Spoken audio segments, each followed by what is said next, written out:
tall, so not the biggest barbarian, but I'm jacked. It's a hair and braids. What if we put it in 2 braids and then we wrapped it around and then we gave out the flowers sticking together and then what if we did this? Oh, may I have another drink, please? Yes, you may. And he goes over. Put your hands up, it's better!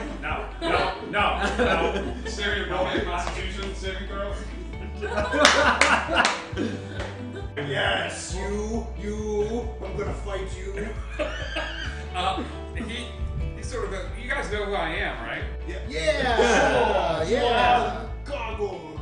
You're Dr. Mole. Dr. Robot. What do you do? Take a moment to try to stop laughing. Okay, so I'm gonna do the same thing with the other one. Why not? It worked again. Hating on Batman. And I don't hate Batman, for the record. I hate the fandom of Batman. Oh, cool. Okay, That's the that's issue. way more people. It is. It's a Dang. lot of, like, actual human beings. Were you gonna... You need to rub this crap off your neck and not smell like me. Or I will fail. Just start rubbing his neck and just getting like... I am fairly certain it doesn't matter what I smell like at this point. To a feline, you have wolf's piss on you. I'm just gonna point at my feline eyes. I have some time. You've just tuned in. We had the brilliant idea while we were fishing at the Dark Moon Festival. Oh, jeez. To do a dungeon with fishing poles equipped. Because why not? And so we drank all of the alcohol in our bags, and we equipped our fishing poles and our aquatic pets, and we went to do a dungeon. I feel like I need to put up.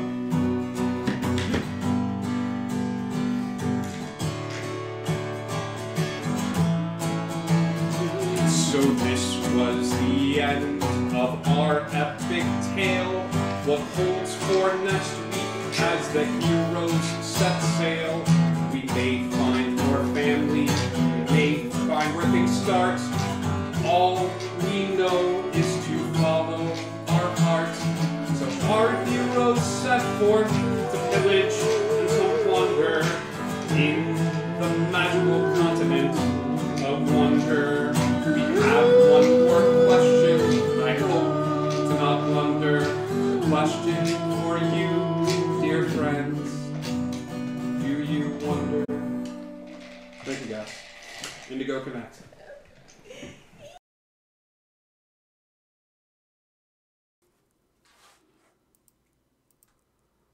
And hello, everybody! Welcome.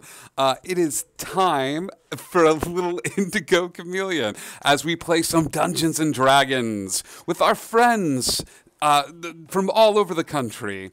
And including Central Florida. So we have a few announcements. Before we get started with tonight's game. Thank you so much for everybody that's tuning in. Thank you, Action Sturge, for hosting us this evening. We appreciate you so much. Hello, Miss Audie. We love you. You can hang out with us on the Discord at any time. We do cat memes and stuff like that. Dungeons and Dragons. Now, unfortunately, this is not the Dungeons and Dragons dating simulator that I've been seeing memes posted all over the place, but we'll do that soon. Hello, Hellspawn. We have a Discord. You can come hang out with us. We have an amazing shop where you can purchase everything from coffee cups to shirts to shower curtains with our good buddy Karma right there to represent the brand. So, hi, somebody sometime. And Fork Puff, hi. So you can check out that. We also have an online store. We have Dimitri's Online Emporium, where you can find all sorts of interesting goodies that you can buy to assist players, to implant an NPC, as Wolf Garin did, into the world of Neverland, as our good friend Trinket is about to make her debut on Friday. So I'm very excited about that. So check that out as well if you are on a desktop and looking around and trying to figure out something cool to purchase to level up your own online avatar. We've got a few amazing shows coming up here on the channel. Tomorrow is Wonder. It's another D&D game set here in Indigo Chameleon Studios. Get over here. You can say hello. Come on. We got this guy. What class is he going to be? He has no idea. You got to tune in tomorrow. It's going to be awesome. And I broke him. That's great. So that's on Tuesday. Tune in for that. It's a D&D set in Wonderland. On Wednesday, there's not anything going on here on the Indigo Chameleon. Does anybody else have anything going on? Sarah, no? That's okay.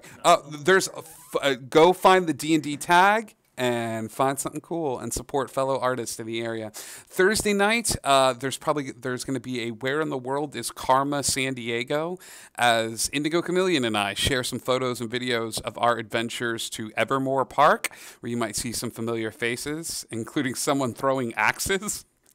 And we're going to share some information about a haunt here in Central Florida. So yeah, it's going to be a lot of fun. Tune in for that.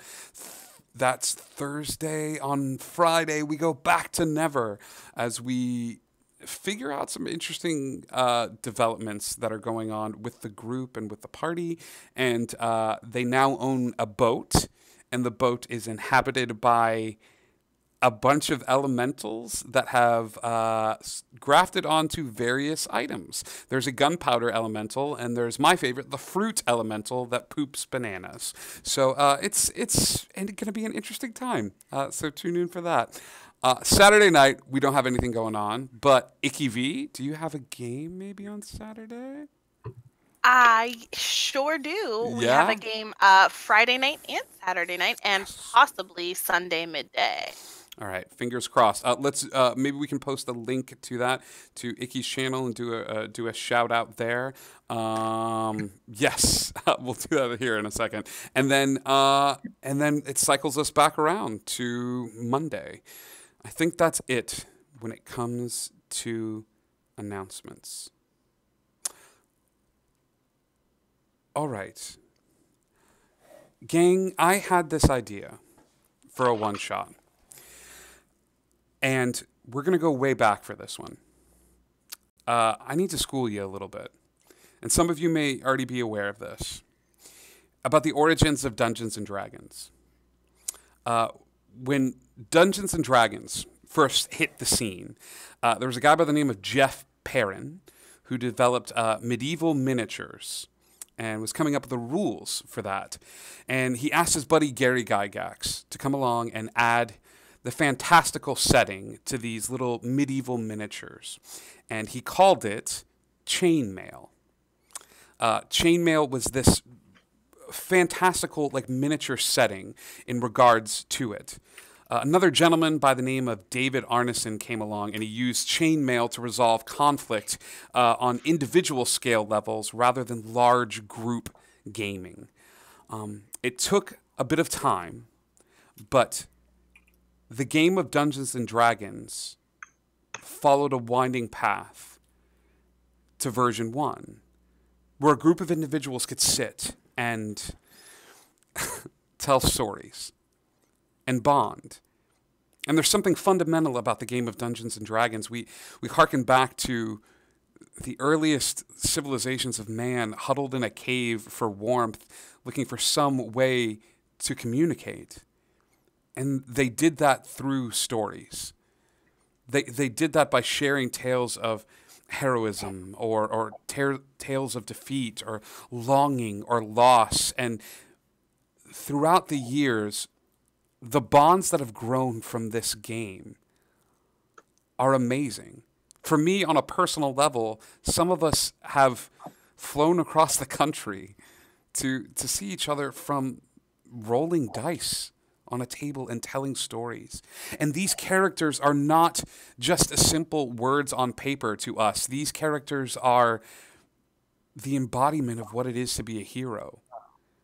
These characters mean something to us. They accent the greater parts of us.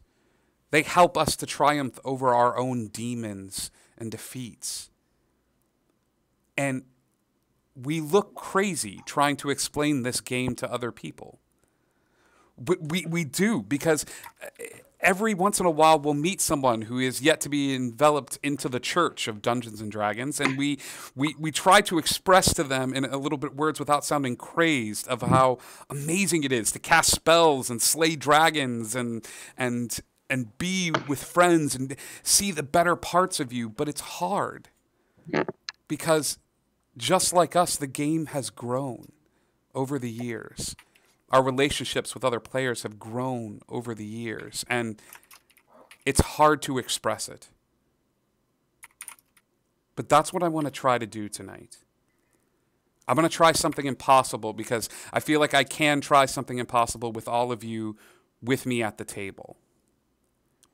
I'm going to try to capture some of the essence of what Dungeons and Dragons means. And what Gary Gygax and a handful of other individuals set out to do those years ago. You're in Monterey Bay, California. It's current day. You all are part of a Dungeons and Dragons group. Your DM has sort of posted all these posters all around the town, and this was months ago. And since then, total strangers have every Friday night sat down at a table and learned how to play this game and found joy and enjoyment and kinship from this game. So I want to take a second as the 5 of you have met up at a local bakery on Delmont Street in Monterey Bay, California. It is always beautiful in Monterey Bay. I don't know what it is. It's like the opposite. It's a blessing where it's always, no matter what time of year it is, it's usually about 75 degrees. That faint ocean breeze blowing in, the smell of salt water. For those of you that have a love for the ocean, it's prevalent. You can feel its presence all the way around you. For other uber nerds out there, Star Trek The Voyage Home was filmed at the Monterey Bay Aquarium. So the 5 of you are gathered up at a small bakery on Delmont Street. The reason you are gathered here at this bakery is because it is your DM's birthday. And you are there to buy him his favorite type of cake, which is this really obscure cake that he tends to like there. It's a healthy organic carrot cake with a bourbon frosting. Because he figures they'll offset each other. So you're all gathered at this little bakery. I want to go around the table, and I want you to describe who these individuals that you've chosen to play with that are all part of this D&D group, what they look like. So Jay, tell us a little bit about you. Yeah, I'm Jay Peterson, 27 years old. I run an auto shop with my uncle. Been doing that ever since I was, 20. Been in and out of the garages. I've actually known Gary since, we've been neighbors for the last 5 years. Started my love with D&D. My father passed away when I was little, and my mother recently passed a couple years ago. And while cleaning out her house, I found a box full of old D&D stuff. Read through it, fell in love with the idea, the concept, and in there I found my father's old character sheet, Grang the Half-Orc Fighter, and asked Gary if he'd show me the ropes. He was so excited. He put this group together, sent out flyers to everybody, and ever since then, every Friday night, it's been nothing but D&D and laughs with these amazing people that I'm sitting with. Thanks, Jay. Standing next to Jay as they walk down the street is Cass. Describe to us who Cass is, Meowdith. Okay. Cass Owen is a very freshly 21 college student. Hasn't really picked anything that she's going to do with her life yet, but she's got a couple part-time jobs. She's working her way through college. And kind of the most defining feature of her is she's got bright pink cotton candy hair, and it matches her because she works at a candy shop. And pretty much everything there is very large, very bigger than life, very bright. And this is her kind of her first time playing D&D. Excellent. Crystal. Hi, I'm a Leo, Gemini rising. I just came to the city a few years ago because I grew up on a farm outside with my sisters, my mom. There were a lot of us there. But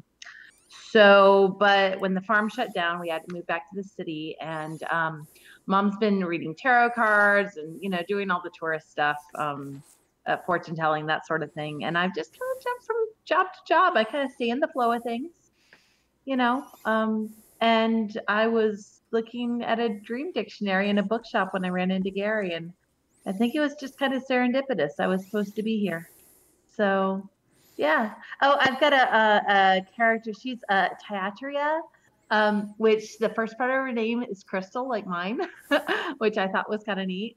And she's a wood elf, and she's a sorceress. So very cool. Turk. Hi. Well, actually, I was born Thomas O'Malley McGinnis. But my grandmother, she took one look at me and scowled and said, "Well, there's a young Turk if I ever saw one." And names just stuck. Everybody calls me Turk. I'm my mother's young Turk. It's just how it goes. But I've lived in Monterey my entire life, raised by my mom and my grandma, and spent most of my early childhood just walking along the beach. Love the water, the ocean, everything that's got to do with the beach. And at the age of 9 years old, I ran into good old Gary, and he took me under his wing and taught me how to surf, and raised me up pretty much as a kind of surrogate father, and been a cool relationship. So when he said, "Let's play this nerdy game of Dungeons and Dragons," I mean, couldn't say no. I'll see what it came out of the shop. But other than that, it's actually been really cool. Never thought I'd have so much fun with a bunch of geeks, but that's where I'm at. Thank you, Turk. Turk, see if you can bump your volume up just a tiny bit for us, if you're able to. If you can from that end, that's okay. We'll get it situated. This is good. And last but not least, Kivi, tell us about who is walking with this group. Hello, my name is Kira. My name's Kira Campbell. I'm 29 years old. I'm an education specialist at Monterey Bay Aquarium. I love teaching kids all about the animals. I love nature, and my favorite metaphysical store, Moonstones.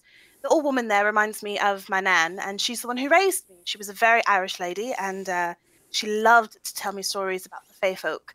And it has helped me love D&D a bit more, since I feel like I have a little bit more of a connection to it. And I play a little druid fireball named Scorcher. Thank you. This crew, from outward appearance, is not uncommon to be seen walking the streets of Monterey. It's Friday night, so it's a first Friday. That means there's lots of classic cars. There's actually a sort of a miniature farmer's market that sets up on Damont Street, and you can see all of these stands of people selling fresh produce. Lots of sort of you can get shots while you walk. But not alcoholic shots, but wheatgrass shots as you walk down the street and things of that sort, fresh juice and smoothies and things like that. But as you're walking down the street, you're not too far away from Gary's house.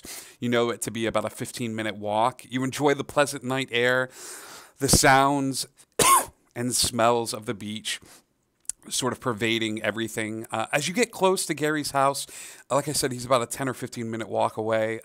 You are greeted as you are always greeted on Friday nights.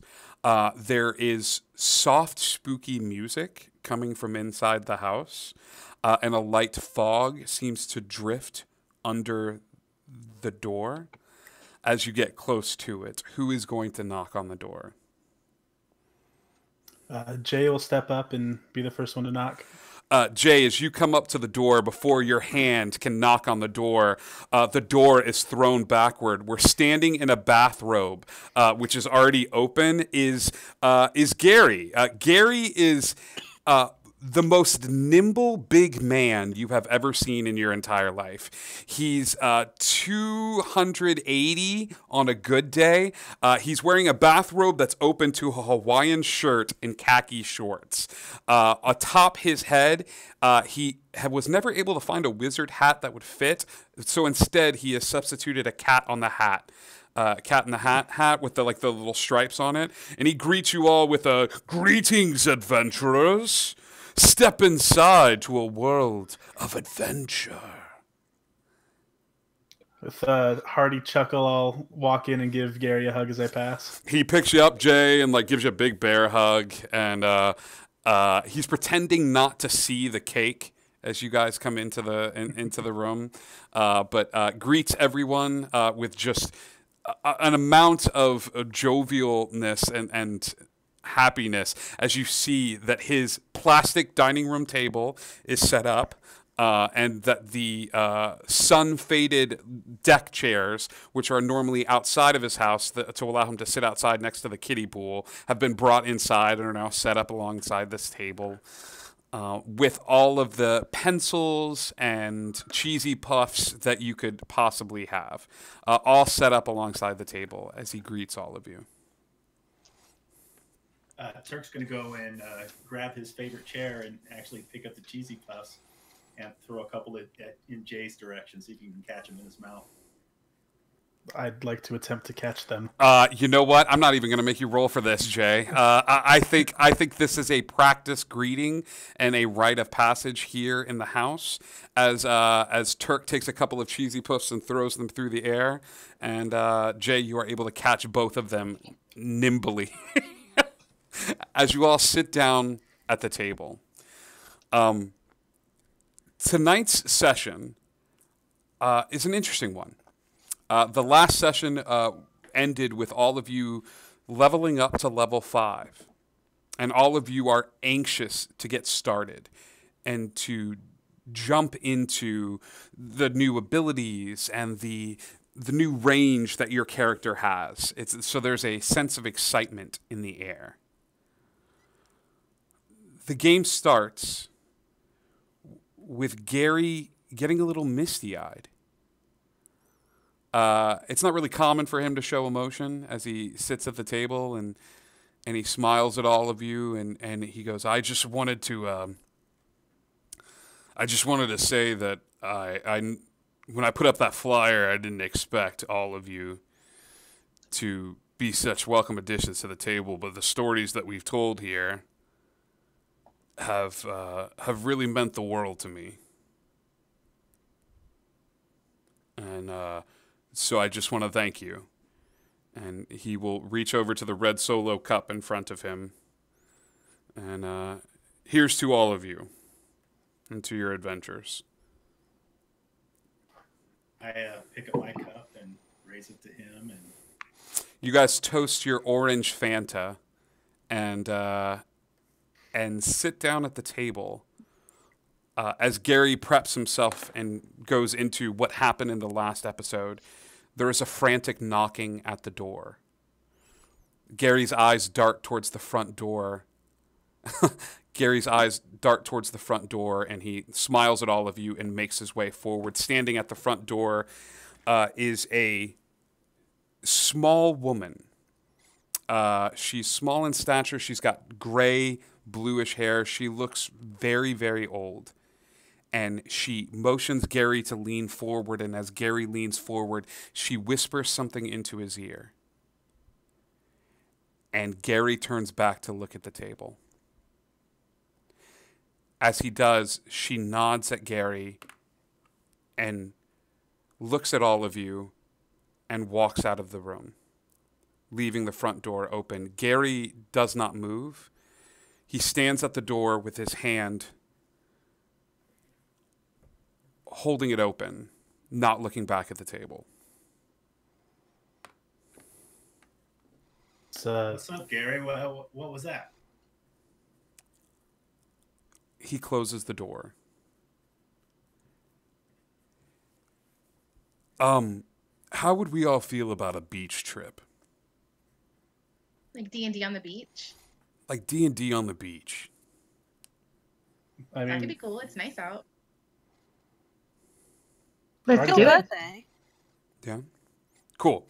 Grab your character sheets. Grab your dice. Grab your bags. Crystal, if you wouldn't mind grabbing the snacks and things like that. Yeah, sure. Gary walks into his closet, and as he does, he takes the robe off and grabs a baseball bat from inside the closet. And hooks it into his chest, hooks it into his his belt. Like he puts the little handle right there, almost as if like he's holstering a sword. Now, is this common behavior for him to go grab a bat? Not at all. Oh, are we playing baseball? Dibs on shortstop. Sure. Yeah. We might play a little bit while we're down there. Okay. I got a new game for you guys, and I wanted to talk to you guys about it. Grab your stuff, and he makes his way to the front door of the house. As he does, he takes a look down the street. Give me a D20, everybody. Your first roll of the night. That's good. Not good. First roll of the night. Crystal, you starting strong? 4. Yep. You're super excited about this beach trip. It's amazing. Oh my gosh, totally. Yep. I love the beach. Turk. 18. 18. Kira. 15. 15. Cass. 20 natural. 20 natural. I think everybody, Jay, what about you? 19. Everybody but Crystal notices the sirens. Fire trucks somewhere off in the distance. Not only that, but a few police cars as well. Like it's almost like there's a parade or something going on, or the city soundscape has changed somewhat instantly. Now, do we see the lights and things? Can we see the flashing? You see the lights on in the different houses. As you look off in the distance, the fire trucks and ambulances are too far away. But you 4 notice the change. Does it sound like the sounds are moving either closer or away, like they're Dopplering away or closer to us? Or It sounds like they're moving closer. Okay. Gary looks over off in the distance, turns down a side street in between his house and another, and as he does, he begins to walk. The beach, is not too far away from Gary's house. His surf shop, the Big Wave Hello, is within walking distance, and he's even said that it's a 5-minute walk and it's a 10-minute drunken stumble. Now, are we headed in the direction of his shop right now? You're actually headed towards the beach? Big Wave Hello. Okay. I make sure to keep up with them, and you're trying to keep a look at out for sirens and stuff. What's going on? It's a dark night out tonight. The moon has risen, and it's a somewhat bright moon. But like I said, all the lights are on, and all the different stop lights and street lamps and things of that sort. The sirens are sounding like they're getting closer, but Gary's moving with an urgency towards the beach.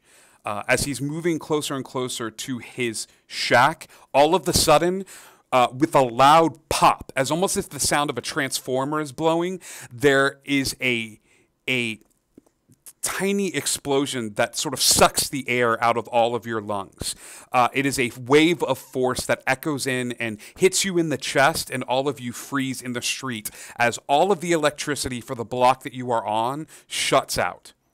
All of the house lights, the street lamps, things of that sort, everything dies with a very visible pop. You are standing in the darkened street. I turn the flashlight on my cell phone on. Okay. I actually am going to get chauvinist here just because of being raised by my grandma and my mother and just checking on the girls, making sure everybody's still together and everyone's all right. Yeah. Turk turns around to sort of like look at everybody, but Cass like shines a light in his face and like with the light, like I'm sorry. Yeah. No. Is everyone doing okay? Everyone's fine? Yeah, did you know you can actually see better in the dark once the lights are out? Just let your eyes adjust. This is While great. she talks, I turn my flashlight towards her so I can see her. Blinding. You just killed my night vision. Cass, as you move your phone and jolt it off to the side, Gary, your light goes over Gary's shoulders, and he's taking the bat out from his side, and he kneels down on the ground and does a huddle up motion, to the rest of the group. Okay, I woke up. The girls are Join 'em. advancing and join them. Kind of cut my hand around the light so it's not quite as bright. We talked a little bit about D&D and how great of a game this is. But I have a confession to make. There's something that dungeon masters discuss that we are sworn to secrecy. This is not a game manual. As hard as it is to understand, this is a guide.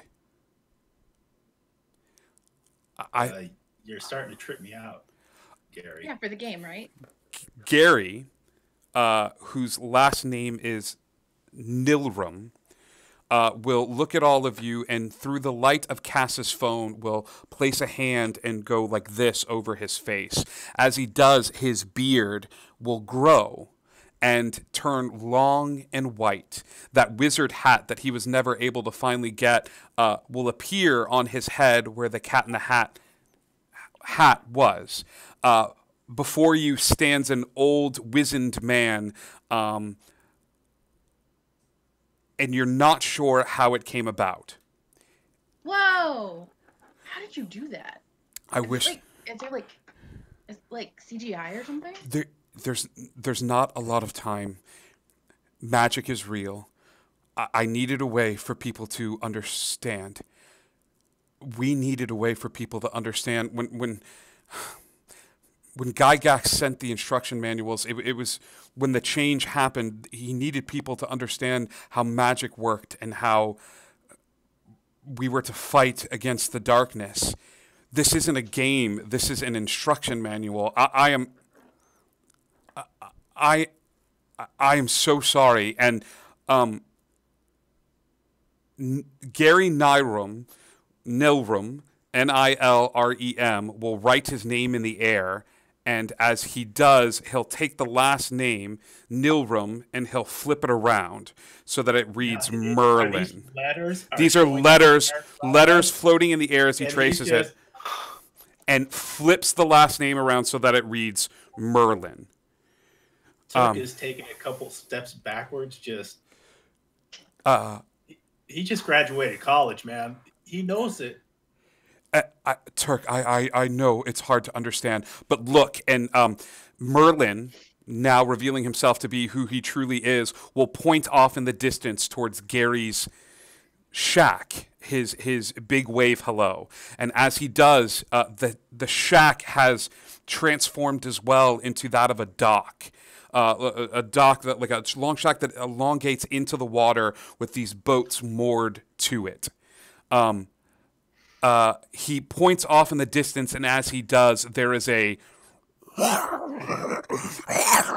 like snarl off in the darkness as he bolts upright. You're a wizard, Gary, from Nitro. You're a wizard, Gary. He stands upright and looks at all of you and looks down at himself. Looks back at the dock. There is an island. There is an island that appears every so often. I know it's hard to understand, but I haven't been playing with a gaming group. I've been training the next generation.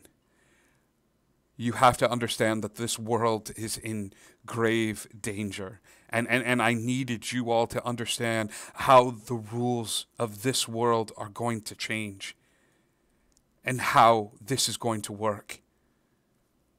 And Gary will outstretch his hands as these snarls and sounds start creeping in through the darkness, jumping over hedges. A parked car starts blaring an alarm sound as something large and heavy jumps on top of it.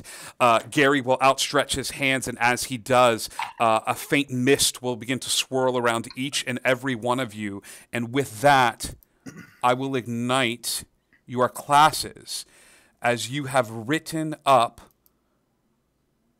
the powers that each of your ancestors had back in the day.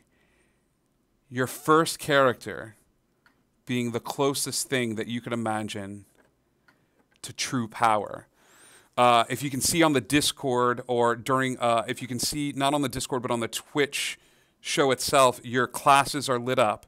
From now on, you will be playing your characters with the abilities and skills you wrote for your D&D characters. Oh my gosh. As you each find yourself emboldened, connected, stronger, faster, channeling parts of you that you didn't know existed. For some of you, it may be a long-lost family member that meant the world to you that you now feel a stronger connection with. For some of you, it may be a magic that you always believed to exist in the universe around you. It may be a connection to the earth, or it may even be just the ability to understand that you didn't belong here.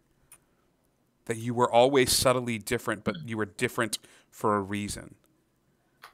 As that happens, a large dark shape moves into the clearing, standing in front of all of you as you look down at your changed selves as the mist dissipates, and you are still wearing the same clothes that you are wearing before, but any weapons that your character had on their character sheet, any magical items, have now found themselves to appear on your person. And with that, I need each and every one of you to roll initiative. Oh my gosh. Ooh, okay. All right, I need 20 to 25. Okay. 20 to 15. All right. Kira. 15. 15. That's all right. That's all right. We're gonna end strong. We're gonna end strong. 15 to 10. Turk and Jay. 11. All right. 10. Oh, God. Okay. All right. We're in it. We're in it. 10 to 5. 8. Okay. 9. All right. Cass and Crystal. Feeling yourselves emboldened, a large, dark shape jumps off of the car after it set off the alarm and jumps towards the middle of the group. Gary backing up towards the surf shack and making his way a little bit behind the group. Kira, you are up first. Okay. Freaking out a bit. Now, have our physical appearance changed at all? Your physical appearance has not changed at all. You are still Turk. You are very much Turk. You have so I'm not an old man. Okay. You are Just not checking, not an old man. We can't see it yet, right? You cannot. Okay, I'm going to point close to it and use create bonfire. Perfect. Okay. This darkened shape, you guys watch as Kira's like, okay, I'm going to ultimately yes and. And she just reaches out her hand and creates a bonfire. Is there a save for this? Dexterity saving throw, please. Dexterity saving throw on the way. It fails that throw so bad. It just leaped directly into the fire. Hold on, I need to find some D8. I was not prepared. No, that's all right. As you guys watch, as it lights up, Turk's symbol suddenly shifting in the light a little bit, correcting itself to that of the ranger. You're welcome. As this 10 points fire damage, please. 10 points, and Kiera just sort of points her hands toward, and you see this fire erupt beneath it, crackling the asphalt, and there's a shocked sound, I think, from Kiera as this happens. That's even better than I could have done. This enemy will, now illuminated by the light, will have these dark angular claws and will run forward towards Kira. It is trying to escape the flames that are underneath it. As it does, it will strike out with the claws with an 18 to hit. I'm so sorry, Kira. Are we using our armor class on our sheets, or are we? You are using the armor class on your sheets for the. Okay. Yes. So that is 6 points of slashing damage, Kira, as this world suddenly becomes all too real as this darkened shape moves out of the shadows, runs forward towards you, and slashes at you with its claws. I would definitely shriek. Yeah. It's stop being fun. Stop being. That is not nice. Turk, it is now your turn. I'm gonna probably be doing a diving roll as I remove the longbow and draw an arrow and Perfect. release. Yeah. At 'em. You reach behind your back, and instinctively you reach behind you, and sure enough, there is a longbow there, and you pull it out, and you're like, I don't know if Turk's ever fired a longbow ever before in his real Turk life. has never seen a longbow before in his entire life. Give me an attack roll. It's just there in his hands now. Yeah. Oh, baby. Nat 20. Yes! First one of the night. There. Turk's like, I'm not sure I know how to. Roll damage, roll double damage for me, big guy. Let's see. You're kicking this thing off right. I'm loving it. Jay, you're up next. I actually get I'll a see second now, shot so that's here. Kira's like, you're welcome. So that's 14. Can I take my second shot? You can take your second shot. A 12? 12 is going to miss. You're emboldened by that well-timed, well-placed shot that you're just like, look, I can do it without looking. And you and it hits a tire on a car, and you just hear. I meant to do that. Very good. That's a great move, though, Turk. Jay, before you are able to go, another one of these darkened creatures will come running out of the shrubs that are off to the side of the road. They look like they're in front of somebody's house. This creature, once again, has these long, dark claws, and it looks to be a liquid dripping off of them. It's going to run forward towards you and take a swipe. That's a 17 to hit. Just hits. Just hits. We're going to do this, since that one just rolled on the floor. This is 5 points of damage as this thing takes a swipe at you, Jay. Now it is your turn. All right. So do these things look like any of the pictures that Gary has shown us in the past? I think all of you have studied the Monster Manual well enough. If a free action, if you want to take a history check, this is a short history as you harken back to game sessions. Okay. That's going to be with my -1 of 14. You don't know if this is like a form of like a demented kobold, or like not a kobold, or it. With a 14, you're not sure. You're hearkening back to these pictures. They look almost like furry reptiles. That's as that's as close as you're gonna get.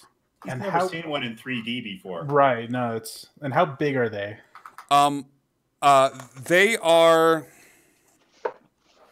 They are roughly like humanoid sized. Gotcha. They're a little taller. Okay. I say kobold just for like the long, like the snout-y part. It's hard. You've never seen a picture quite like this. Gotcha. Okay.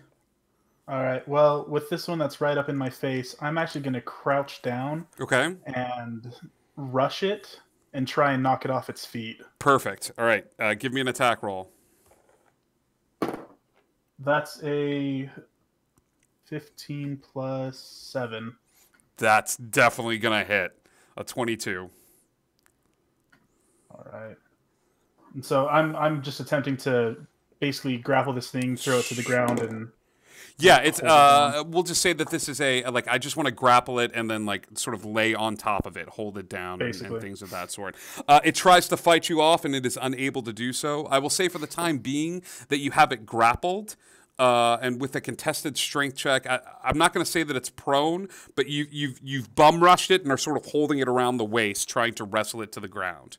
Now I do get 2 attacks per action. Would I be able to do a follow-up attack, or is that? Yeah, I'll allow that. As you sort of like bear hug it, you're like, I don't know. I like to reach back and on my belt, I pull one of my hand axes off and try and bury it into this thing's chest. Sure. As Jay reaches back and takes an X-Acto knife from his belt, it changes into a small hand axe that he uses to slash into it. It's a dirty 20. That hits. Roll damage. Cass, you are up next, followed by Crystal. 10 slashing. All right. Can I just share real quick that my favorite enemies are monstrosities? This would help.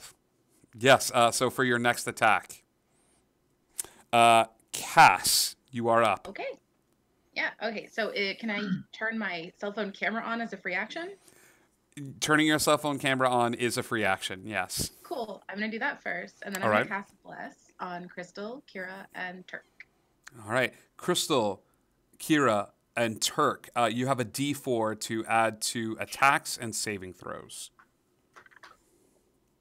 Attacks and or?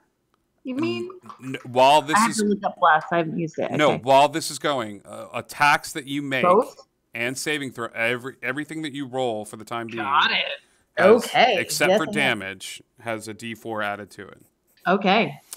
Cass, as you point the cell phone camera and you turn on the camera and you're just sort of watching all of this unfold before you, they don't look like the creatures that you see.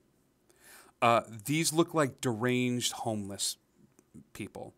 They're wearing sweatpants. They've got like baggy T-shirts, long dark hair. As you turn away from the camera and look at Jay, Jay is definitely grappled with this creature. But as you look through the camera lens again, they look like vagabonds, or they look like just homeless men that are like look like they might be trying to mug him or something. What does Jay look like in the camera? Jay looks like Jay has always looked. He looks like he's holding an X-Acto knife to this thing to try to get it to back off. But this homeless man is just like not moving around. It's like writhing around. Okay, how many screaming words do I have left in my action? You've hit your screaming word limit. Darn it. Crystal. All right, then I'm going to start out with my very first spell I ever cast, my favorite spell, Chaos Bolt. Chaos Bolt. What does Crystal's Chaos Bolt look like? Her Chaos Bolt is rainbow. Of course. And it selects its color as it comes forward, like as one selects. The only problem is she's so excited about seeing this that she cast it and it just completely took it the first time. Crystal is very excited. When she adds that 4 to it, there is no way, because that's like a 2 + 5. That is a 9. No. I think you're very excited to see you shoot rainbows out of your hands, and you go, oh, oh.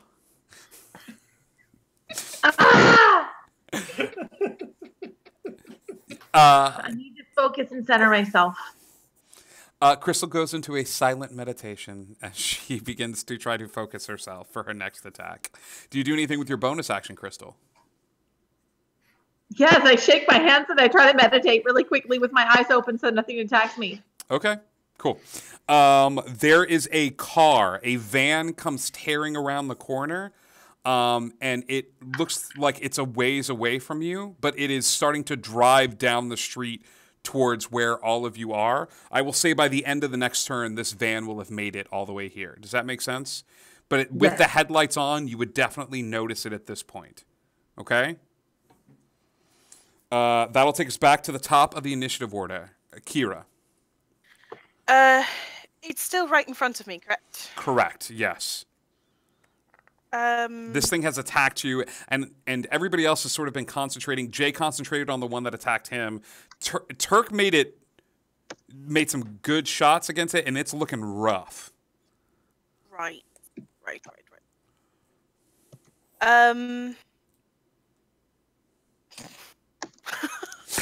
It's really hard to decide what to do.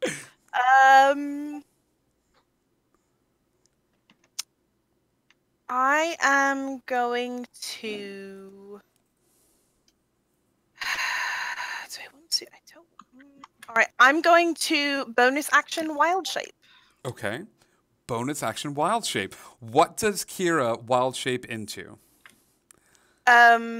She she thinks of the first thing that she can really think of to make herself as big as possible.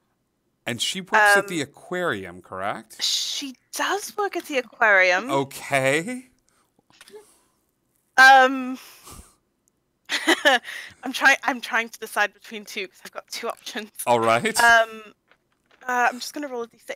Kiera begins to shake and vibrate as she looks like she's channeling, and some of the beach begins to like respond to her as a bit of sand reaches up and begins to surround her. As the I'm just pulling up the stats. As the sand envelops Kiera, there is an odd shining light that seems to emit from this cocoon. And as the sand dissipates, standing in Kiera's spot is instead... a giant octopus. Yes. Okay. Kiera's octopus is standing in the spot, and I think the entire battlefield, everyone is shocked by this sudden appearance of the giant octopus. Now, have we experienced the giant octopus before in our game? I would say yes, because I work at the aquarium, so most of my animals would be aquarium themed. I mean, not that this is helping Turk's state of mind No. in any way, shape, or form. No, but I think everybody, if you had played the game before, as you see her turn into it, everybody goes, "Oh." I pictured it a different color. That's great. What are you doing with your bonus action, Kiera? With my actual action? With your actual action. I'm going to try and grapple this thing. You have 8 legs. It shouldn't be too hard. Go ahead. What do I need to roll? I think you need to roll like 8 d20s. I think she's right. This is going to be a contest. So you're going to roll a d20, and let's say this is a strength check for you. So you're going to make an athletics check, and then it's going to make an athletics or acrobatics to see if you can break out of this grapple. Pro tip from Action Sturge, don't die. I also can hold my breath for an hour outside of water as a giant octopus. Well, this is going to come in handy for the next hour. That is a 19 strength. For the octopus is a +3. Oh yeah, no. He's not beating that at all. So the octopus just like suctions around him with the 8 legs, and there is a frantic sort of skirt, but he is unable to move. I think it's even funnier if 2 of the octopus legs stick to the asphalt, and the other 6 wrap around so as to hold him from moving past. That's lovely and terrifying all at the same time. Thank you. Giant purple octopus. You're welcome. Thank you. Wow. Okay. It is his turn. He is just... This is a little much for him. He's just going to use his whole turn to try to break out of this grapple. This is a... No, that's a nat 1. Okay, great. Great. He is octopused. That's his turn. Turk, it is now... He is... Cass, I'm going to need you to leave.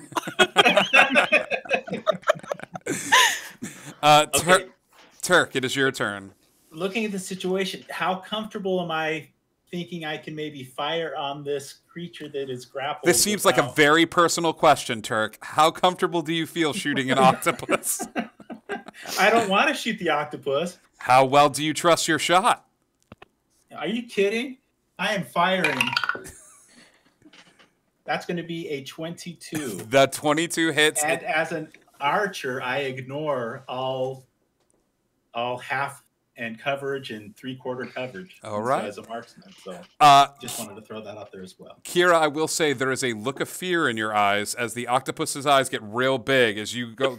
See Turk move around with the bow and arrow and just be like, "Don't move." The arrow is released. 8+. Oh, I was looking at something else. Sorry. That'll be 11 points of damage. 11 points of damage. Are you... Meowth, do not antagonize the DM as he DMs. This creature falls to the ground with the octopus still wrapped around him. I'm swinging around to see if there's anything else that I'm noticing. Can I determine what type of creature this is? Are these within my realm of expertise as my brain unmodifies? As you look at this particular creature, it begins to melt away into sea foam. It's the same sea foam that you've noticed early in the morning when you get up and you walk towards the beach. But as you get close to this particular creature, to examine it, as you touch it, it begins to sort of sink under your hand and melt back into sea foam.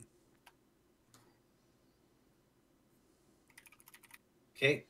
Can I take my second shot? Jay is currently grappled with another one, so you're going to have to make another shot at somebody grappled with the creature. Yeah, Jay can take it. That's going to be a 20. Not a nat 20. I get +8 on my shot. So. The imagery of both Kiera and Jay going, no. Turk's like, I've already did it one time. Like. And I actually closed my eyes this time. You take the shot. Oh, not as heavy. That's 4 points of damage. All right. On that one. 4 points of damage. This thing is still... I shrug at Jay. Yeah. This thing is still standing, and it lets out this howl as it will make attacks against you, Jay. Rake its claws against you. That is a 16 to hit. 16 is my armor class. 16 armor class. That is 7 points of damage as another set of claws rake into you. Jay, it is your turn. All right. I'm going to try and... How far is that van away from us at this point? That van is going to be here in a couple of seconds. It is barreling down the street towards where you all are. All right. For my first attack, I'd like to attempt to trip this thing. Okay. Into the path of the van. Haha.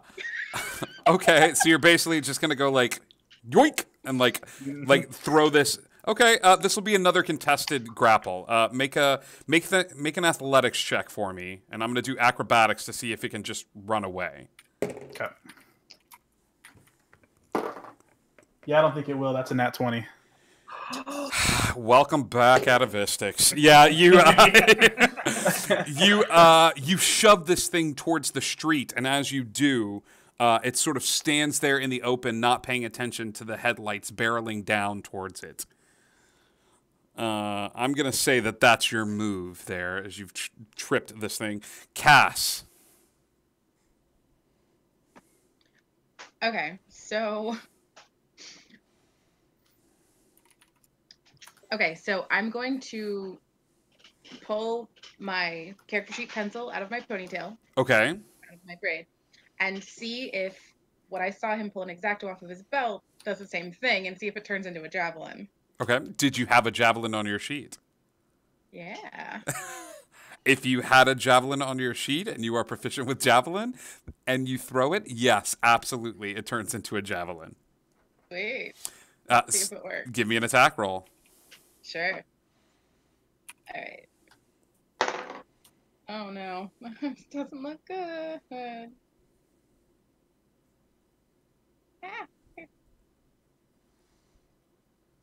No, I don't think that's gonna work. It's a 9. Math is hard. No, you're like, ha ha ha, pencil, and your javelin goes flying off and hits a recycling bin that's a little ways away, and just sort of sticks out of the recycling bin. Immediately upon impact, turning back into the pencil upon which you threw. Crystal, this is where the other two creatures are going to make an appearance. They are going to jump right next to this creature that was tripped to sort of back it up and hoist it up. That is their turn. Crystal. All right, I'm going to make this spell work one way or the other. Do I need to let you know if I'm using sorcery points before I roll an attack or after I roll the attack? If it affects the attack, yes, absolutely. Okay, and then I'm going to use a empowered spell to be able to reroll. I'm hoping this attack hits. Do it. Roll. Okay.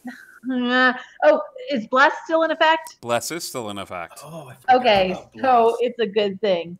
8 plus 5 is 13, plus 3, that's 16 to hit? 16's gonna hit. Well done. Okay. And oh shoot.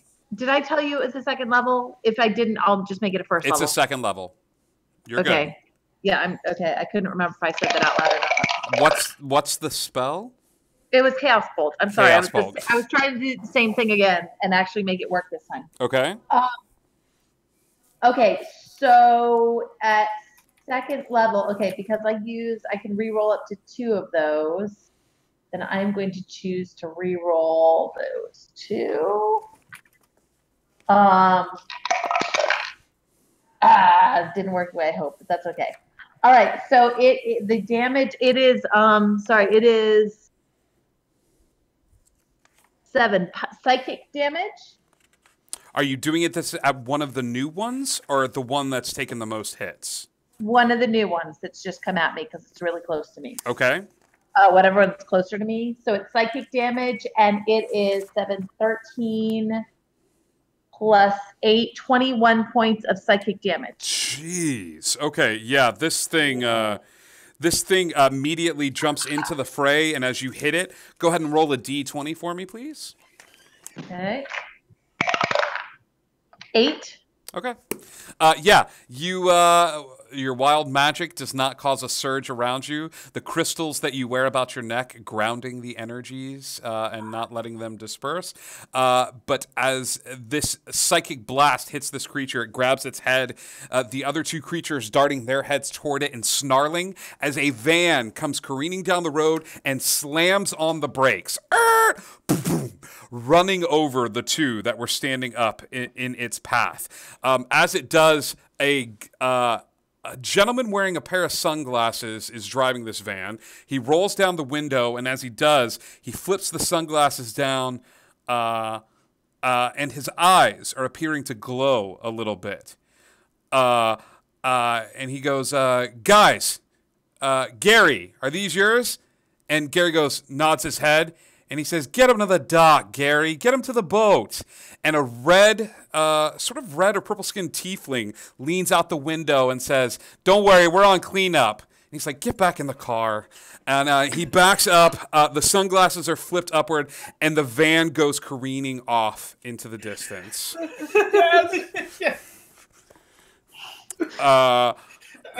As this van goes cleaning off into the distance, there's one more brief moment where everybody's turned to look at this van and trying to figure out who it was.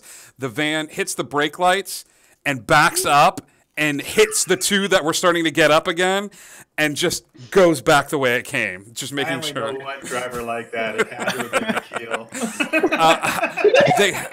I can neither confirm nor deny as these 2 individuals go peeling off into the night. I've seen him do that move too often. Gary has started to make his way down towards the Big Wave Hello surf shop as you are all out of combat. Very much so as you look back at the pile of goo left in the wake of the van and the 2 mysterious drivers. And Gary is motioning all of you running down the beach towards the surf shop. I'm going to jog and try and catch up with Gary and tap on my phone at the same time and be like, it looks different between the reel and the Yes, phone. well, there's no way of telling who is indoctrined or not, or who is fully aware to accept the magic. Not everyone is enlightened and plays D&D. Did you see what I did, Jay? I mean, you were holding that guy, and that was school. Did you? Dude. Let's not do that again. No, but it was. Yeah. Yeah, that's true. You guys look back, and I don't know what the movement. I don't know what the movement speed is for an octopus, but 10 feet. I think there's a brief moment where everybody turns back, and there's like just Kiera like.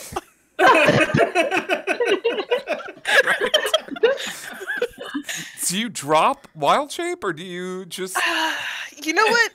I have a swimming feet of 60 feet, but I'm not in Does water. anybody go back? Well, yeah. Turk looks back and sees her sliming along. He'll run back. And This you're an octopus. This is cool. Hurry up! We gotta Wait! Don't turn back yet. Hang on. I want to cast levitate on her. I want to see if levitate works. Kira, I think with levitate, you are technically swimming through the air, so I will allow you to move at your swimming speed. As 60 feet. Yes. And we have Oh my gosh, you're so much faster than us now.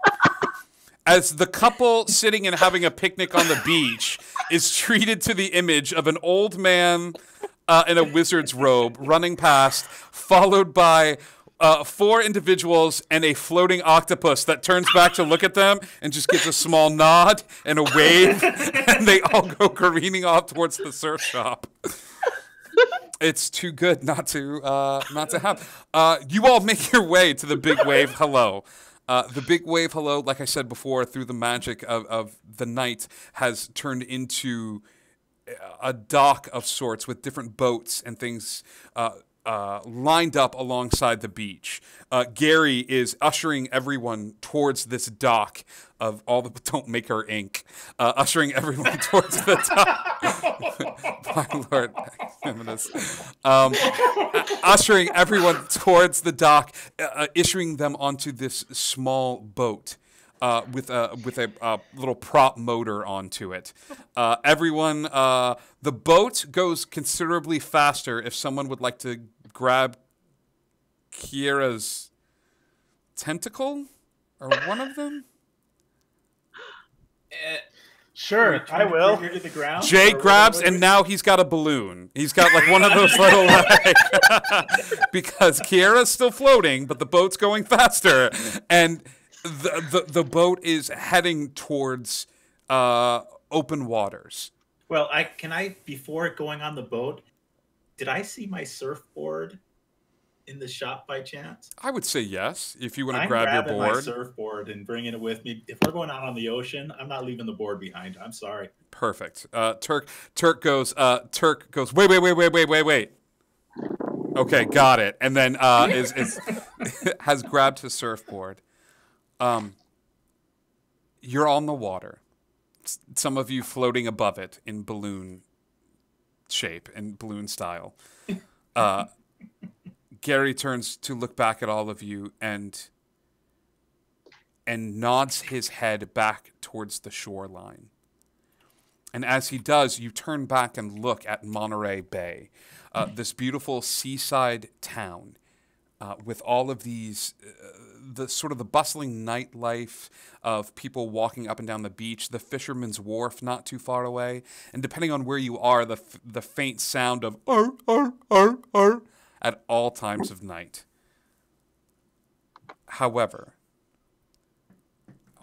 an image on top of an image, as you turn back and look at Monterey Bay, you see a different world interposed on top of it, where you see the large buildings of some of the different places right close to the beach, different seaside restaurants and things of that sort.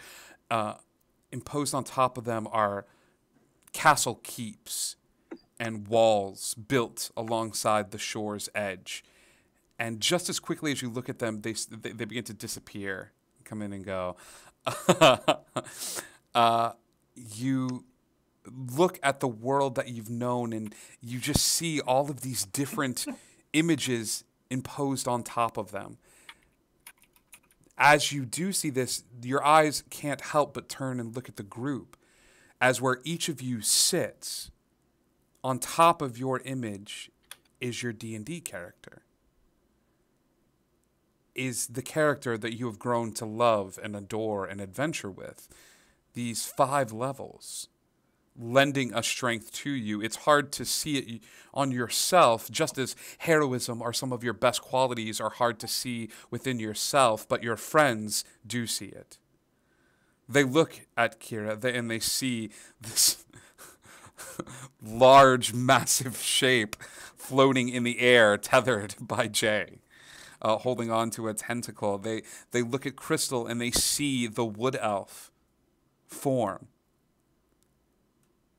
And for a brief moment, you're given insight into the true characters of these people that you have grown to love. The boat will continue to travel on into the water. You're moving further and further away from Monterey, and Gary is beginning to scan the horizon and then cuts the motor.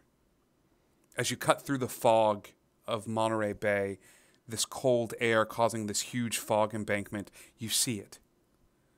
It's an island. It's an island that shouldn't exist. As Turk, you've surfed these waters before. Any of you that have had adventures near the water, Kira, if you've done boating trips and things of that sort, you know this coastline like the back of your hand, and this shouldn't be here. This island is huge. You look to the right and left, and it spans off into the distance further and further along. Lush greenery reaching out. Gary will search the coast until he finds a small area which he seems happy with and takes the boat up to the sandy beach. Jumping out of the water, not caring for how his clothes get, he pulls the boat onto the beach and waves his hand, causing a small bonfire not very akin to the one Kiera formed, and sits down on the beach, patting the sand next to him.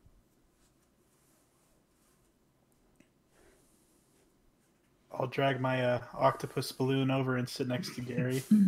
Jay plops, holding the balloon. And I'm going to bring my surfboard with me as well and dig it into the sand, kind of give myself a back rest with it and everything. And okay. I'm going to walk through the sand, but on the way over there, I'm going to see what it looks like through the viewfinder of my phone camera. Okay. See if it looks any different. Cass. Huh. That's clever. Give me an investigation check.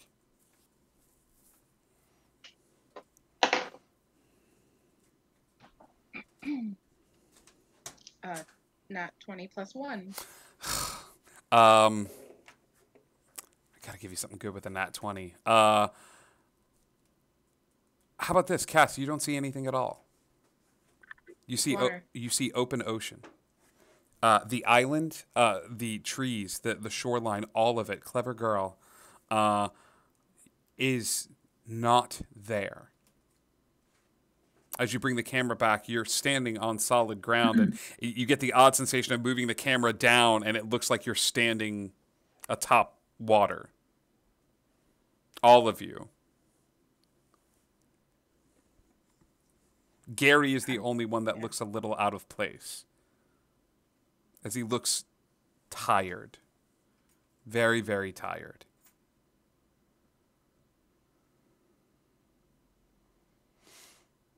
Anybody else doing anything? Sitting next to the water.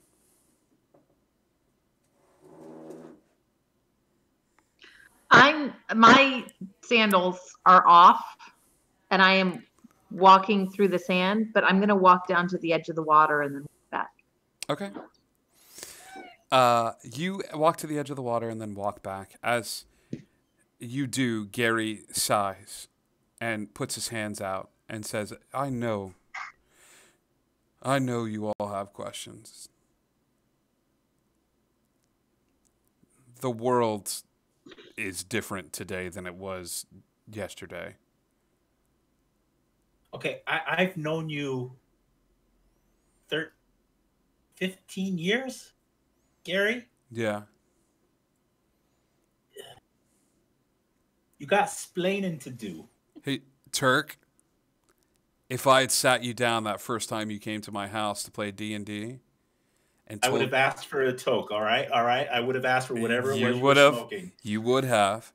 And I would have tried to explain everything to you, and you would have thought I was crazy. Okay, I don't not think you're crazy. I just want you to know that right now. I don't not think you're crazy right now. I think I'm joining in your crazy. A long time ago, longer before man ever got here, this island was here. This island that we're on right now is the birthplace for magic. There's all sorts of different places that have parts of this island. There are different worlds. But this island is What are the chances of Turk having an insight on what island he's talking about? Give me a insight check or a history check.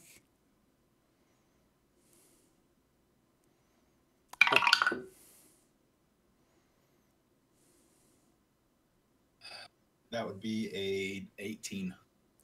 What island do you think it is, Turk? Are you talking Avalon? It goes by many names. Are you really that Merlin?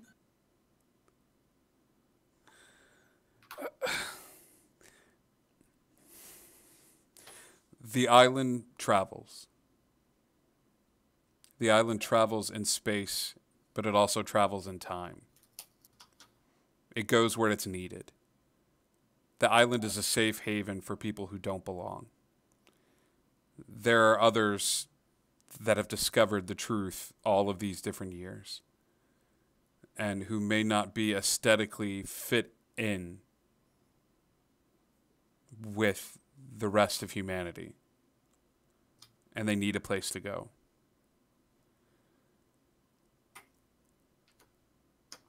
Not everyone has the abilities that you all have. It's a rare few that are able to accept that magic is real, that the world is a darker and scarier place.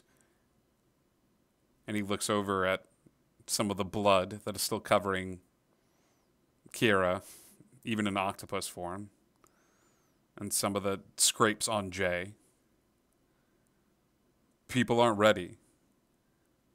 We tried once before, and they just weren't ready. So we stay quiet. We put out the instruction manual. Kids play D&D with the hopes that one day, when that part of them awakens, they'll have a guidebook. We tell stories. We sort people into houses. We watch movies. We make magic just a little bit real, so that's less of a shock. Okay, but I have another shock.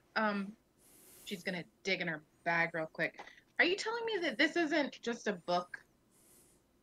No, it's still a book. It's just, it's more Real? non-fiction than fiction. That's very concerning. It is. What's more concerning is that this would not have happened if the island hadn't been here. You all awakening. And the island being here means that other things are awakening as well. And from off in the distance, I need everybody to give me a perception check as all of your eyes dart up into the night sky.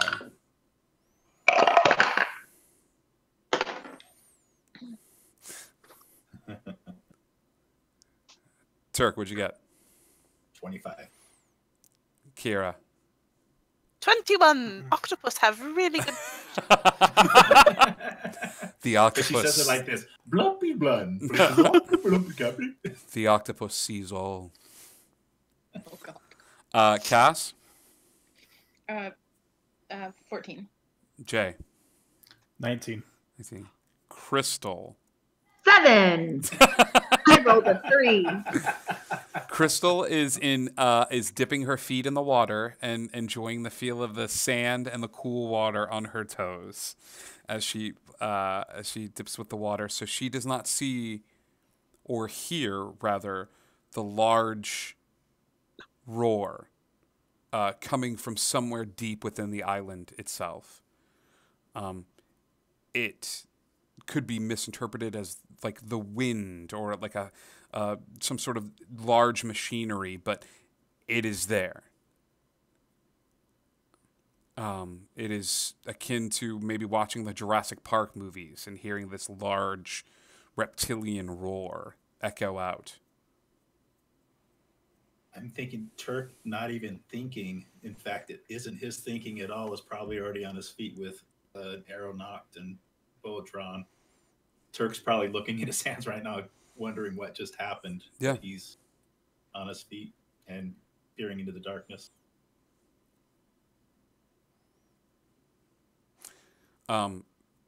Merlin looks concerned.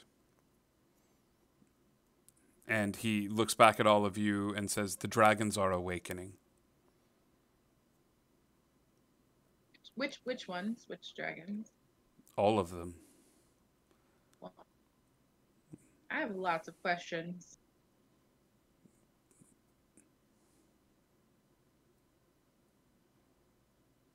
Did I? I think this. I think as he looks to you for all your questions, you just shake your head, muttering to yourself, like, "Who? What? Is the hour up yet, or no? The hour would be close to being up if you would like to center yourself. How long does levitation last? Oh, I probably should check that out. It lasts. Oh, no. Oops. I thought it was an hour. It's not an hour. It's 10 minutes. Yep. So somewhere along the way, it would have been a plop as you sort of put your little octopus eyes and yeah, are just sort of listening in. I'm gonna draw this. My job as your mentor, as the guide to bring you here, is done.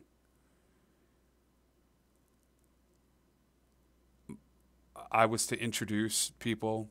I've been doing it for years, since the 70s, really.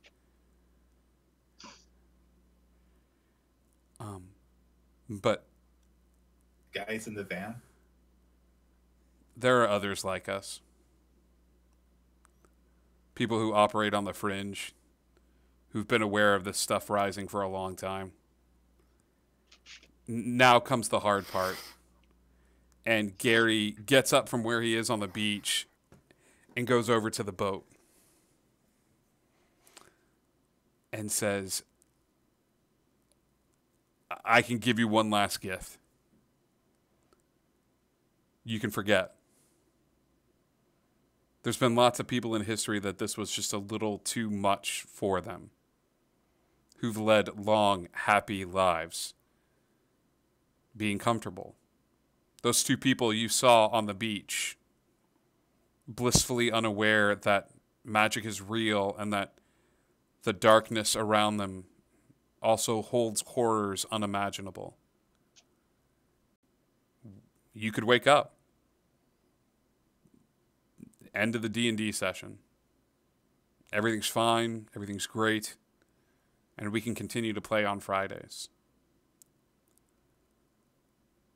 Or, and he can look towards the island and sort of outstretch a hand as the trees are beginning to sway a little bit in the wind. Or you can discover a different path.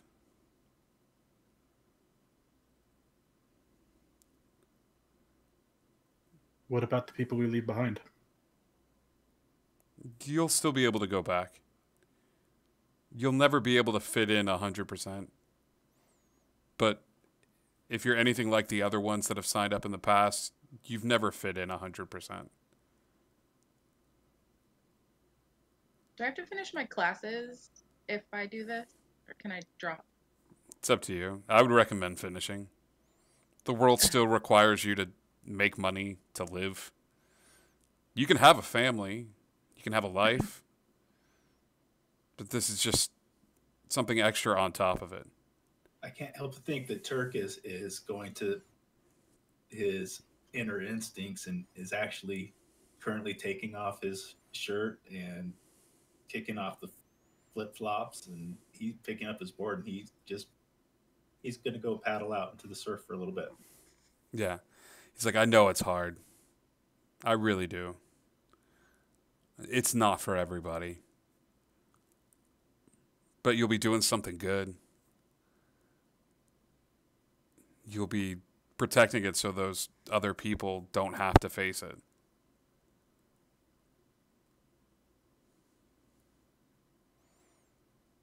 That's big, dude. That's really big. As Cass says that, I think he turns over and looks over at Crystal, who is just smiling and completely into it. Why would I be here if I wasn't supposed to be here? Of course I'm supposed to be here, and so are we. So let's do this. Crystal takes some steps towards the island.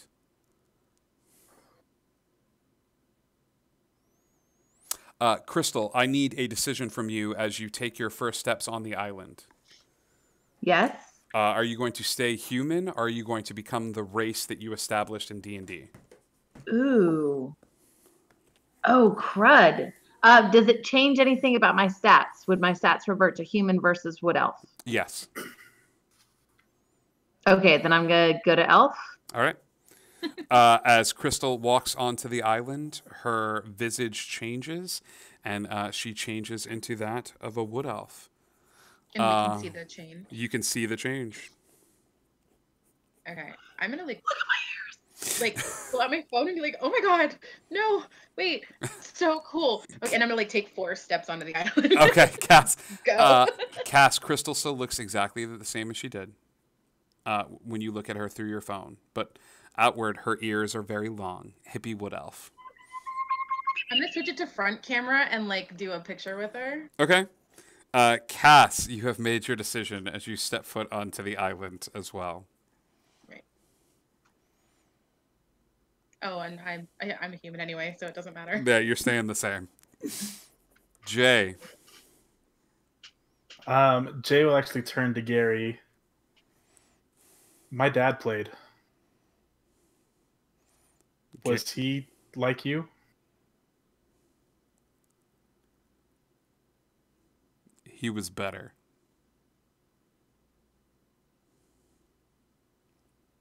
All right. And I'll step forward and assume my half-orc form. Jay, walking forward, striding onto the area, accepting his family's legacy with those steps onto the island. Kira. As I come back from an octopus form, I'm going to be freaking out. Yeah. I was just an octopus! Did you see that? I was just an octopus! No, we saw.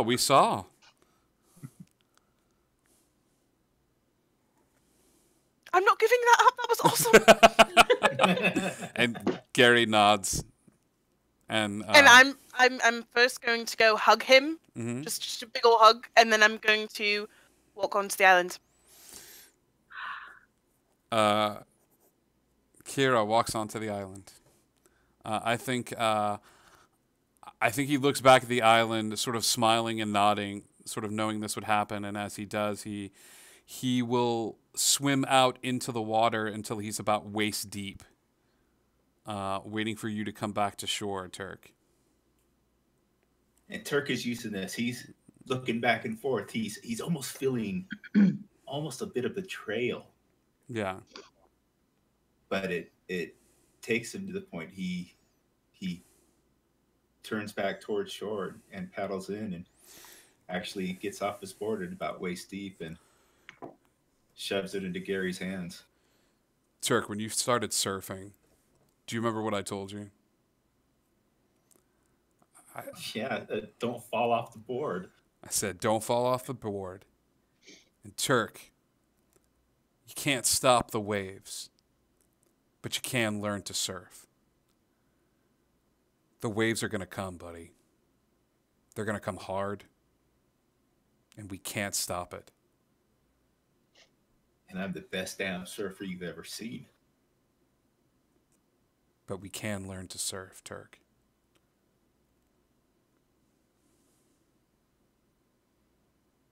take care of my board for me? No. No, you're going to need it. And I pick him up in a huge bear hug. I think he grapples you back, cracks a couple of your vertebrae with this chiropractic hug as he lifts you up. And as you walk towards the shore, he pats your board a little bit and gives you a small wink as you walk over towards the island. And your board begins to paddle over to the island as well.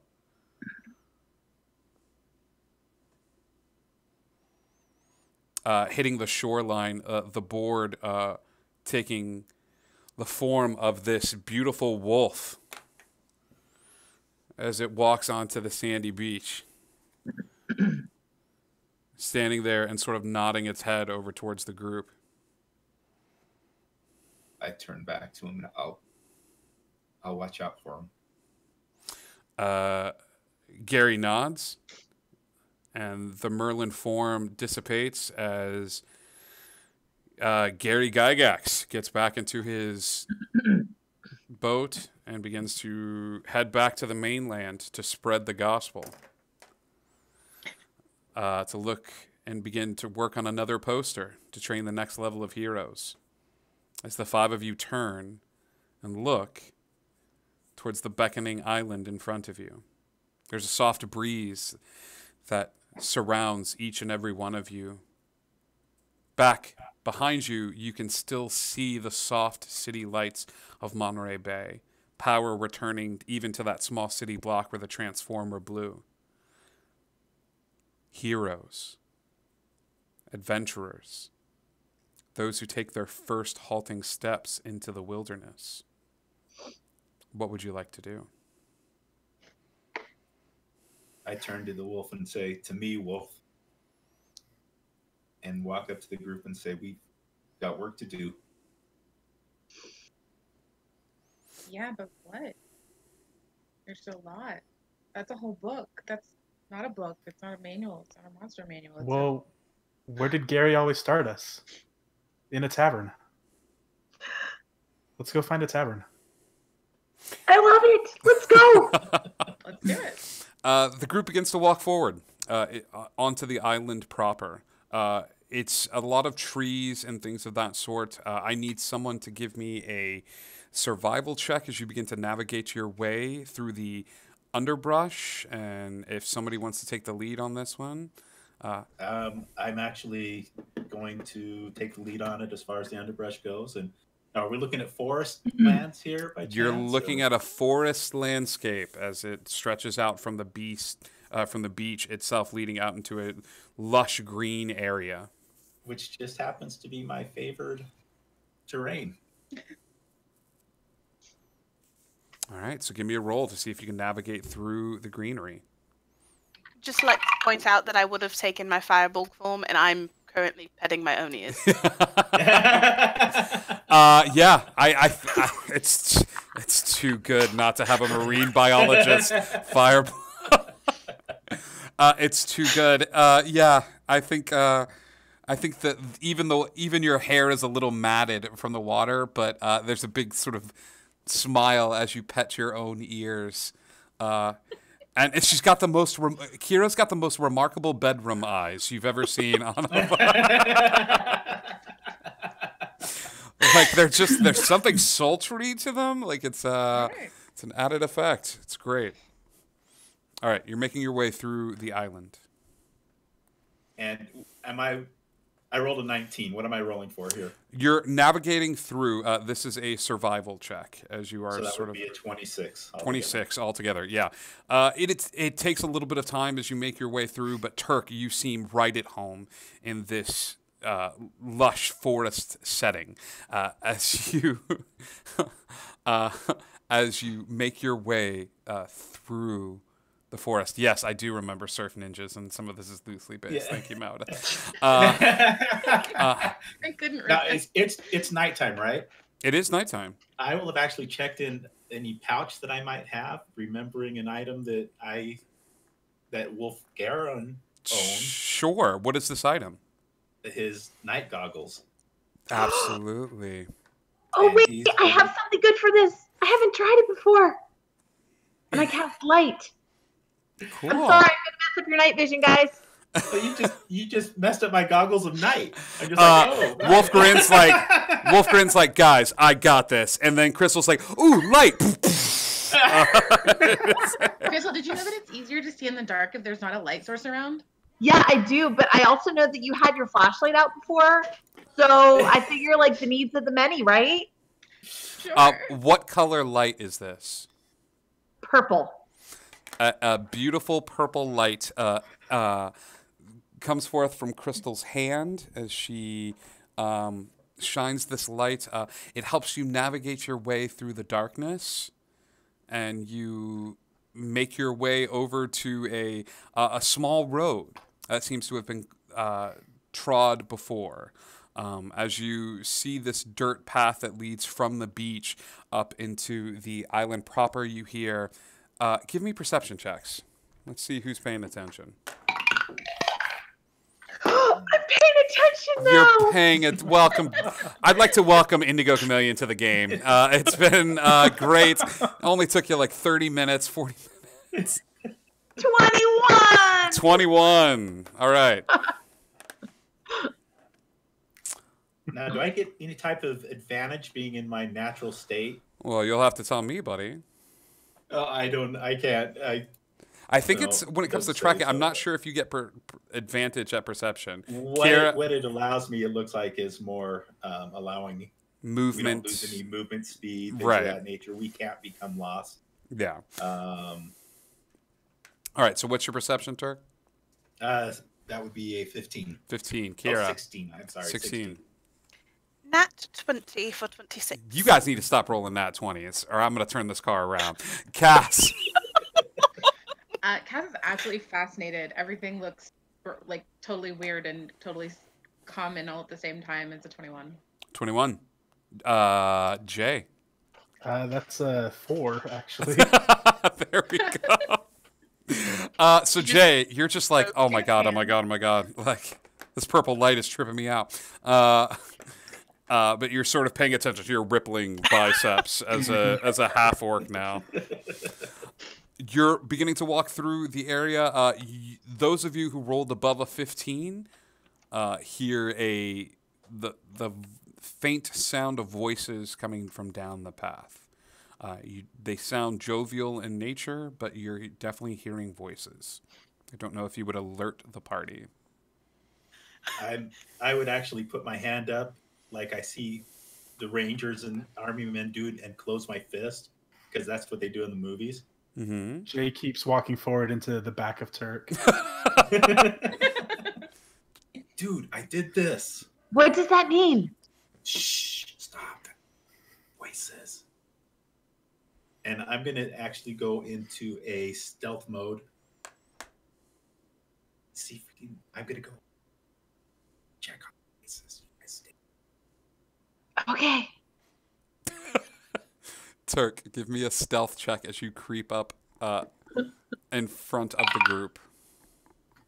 That'll be a 20, not nat. 20, not nat. You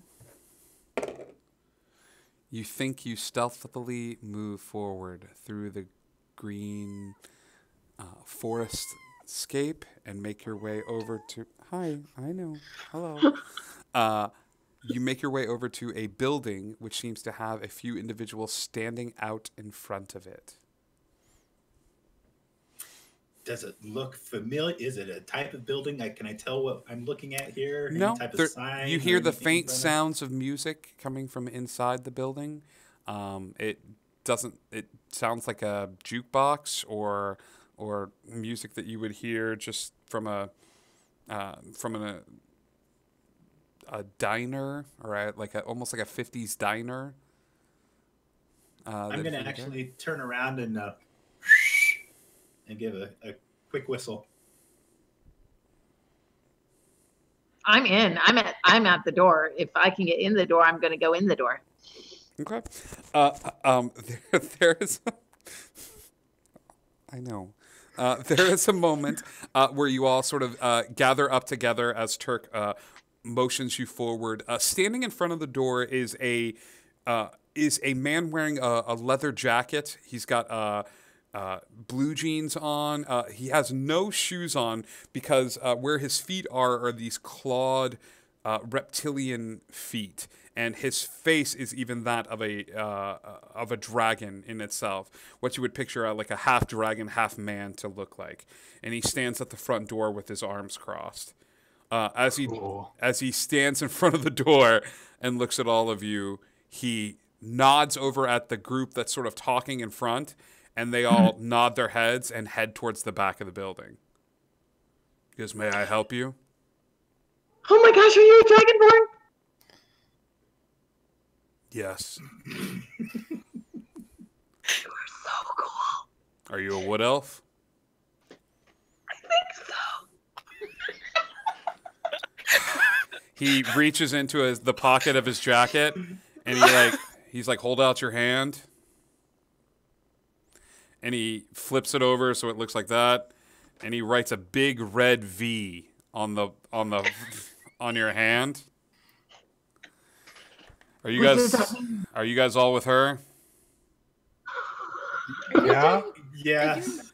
Rocky Horror tonight? He does another red virgin thing on Jay's hand. He does a red thing on Turk's hand. He does one on Kiera and one on Cass. And he goes, "All right, welcome to the island. This is the club.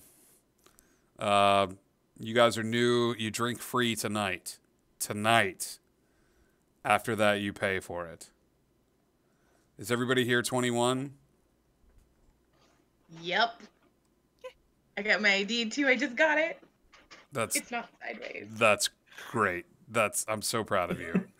Thank you. Me too. I did it. You guys all made a hard choice. I get it. If you need lodgings, you can talk to Bertha. Bertha can help you out. She's behind the bar. Other than that, don't drink yourselves into oblivion.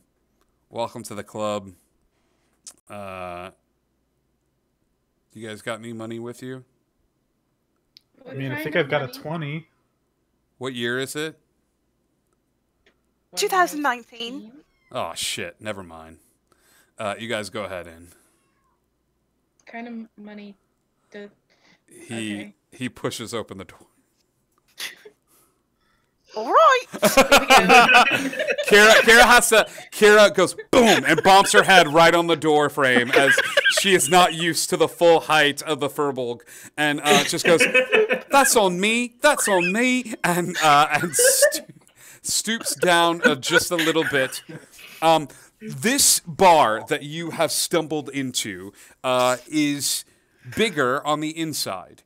This small sort of rectangular building that you saw from the outside didn't look like it could accommodate this many people. But as you walk inside, this bar has a clock face on a small sign behind the bar, and the clock face is pointed to noon at the moment.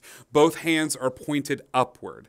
As both hands are pointed upward, as you look about the space, you see time as if this was a modern bar in Monterey. This is it's like almost like an old 50s diner. It's got a little sign for like cheeseburgers and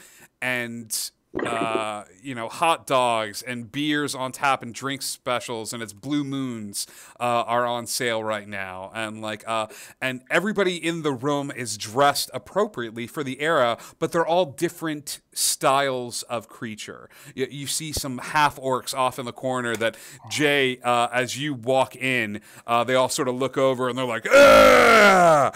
And they all like reach a hand up. You see some heroes that are sort of wounded and beat to all hell. Little like scrape marks all over their faces. Off in a quiet booth, sort of whispering. And as you all walk in, they break away a little bit and sort of wave their hand. And as soon as you walk in, a gnome will jump up onto the bar and go, well, well, well. Who do we have here? Looks like we got some virgins. And everybody turns around. The music, the record player stops. And Bertha, all 2 to 3 feet of her, will gingerly step off the bar, walk over to where you all are, and say, y'all made a hard choice tonight, didn't you? Not really. Some of y'all made a hard choice tonight, didn't you? We did. Well, lucky for you, this here is a bar full of hard choices. Ain't that right, people? And they all sort of like look around and they're like, yeah.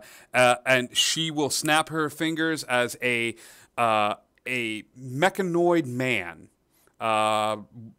walks over like a little robot, very happy, Hawaiian shirt, walks over with a tray containing some drinks on it and puts it down and says, you guys all drink for free tonight. But do me a favor, when the clock strikes, make sure you pick up your mug, okay? Pick up our mug. All right. And he passes out ale to all of you guys. Anybody wants a beer, it's on the counter next to you. Yes. Yes, Cass grabs a beer. Crystal grabs a beer. Yes, Turk grabs a beer. Jay. Yeah. Akira, they have Jones soda behind the counter as well if anybody's feeling more like a non-alcoholic tonight. As everyone grabs their beer, the clock does indeed strike. As the arrows that were pointing both at noon, both hands move simultaneously to 3, and everybody picks up their glass off the table and just sort of waits for the clock to set, and the time era changes in the bar as the hands point to 3, as you go from being in a 1950s diner to a more traditional style fantasy bar. The tables all turn to wood. All of the outfits and everyone in the room change to be that of fantasy garb. You look like your character-drawn portraits that you have made of your characters, as the hands now point to 3. Any drinks that like people forgot to pick up have now disappeared in the warp, and you hear this groan of like, oh, come on. But everyone holding onto their glass just sort of looks about and admires everyone's state of dress and goes back to drinking and carousing here in the bar. Armor's heavy. Armor is very heavy. I want to take it off. I don't want. It's really heavy. Bertha will go over to a set of keys that she has behind a bar and say, there are rooms upstairs. Please feel free to help yourselves. And I've got enough for each of y'all to have your own room for tonight. After that, we'll have to talk. Does outside look different too? Why don't you go check? I go and I peek outside. It doesn't. You step outside the front door and you see the same Dragonborn sort of looking at you and sort of like nodding his head. Hey, what's up? Hey. Where are we? I mean, when are we?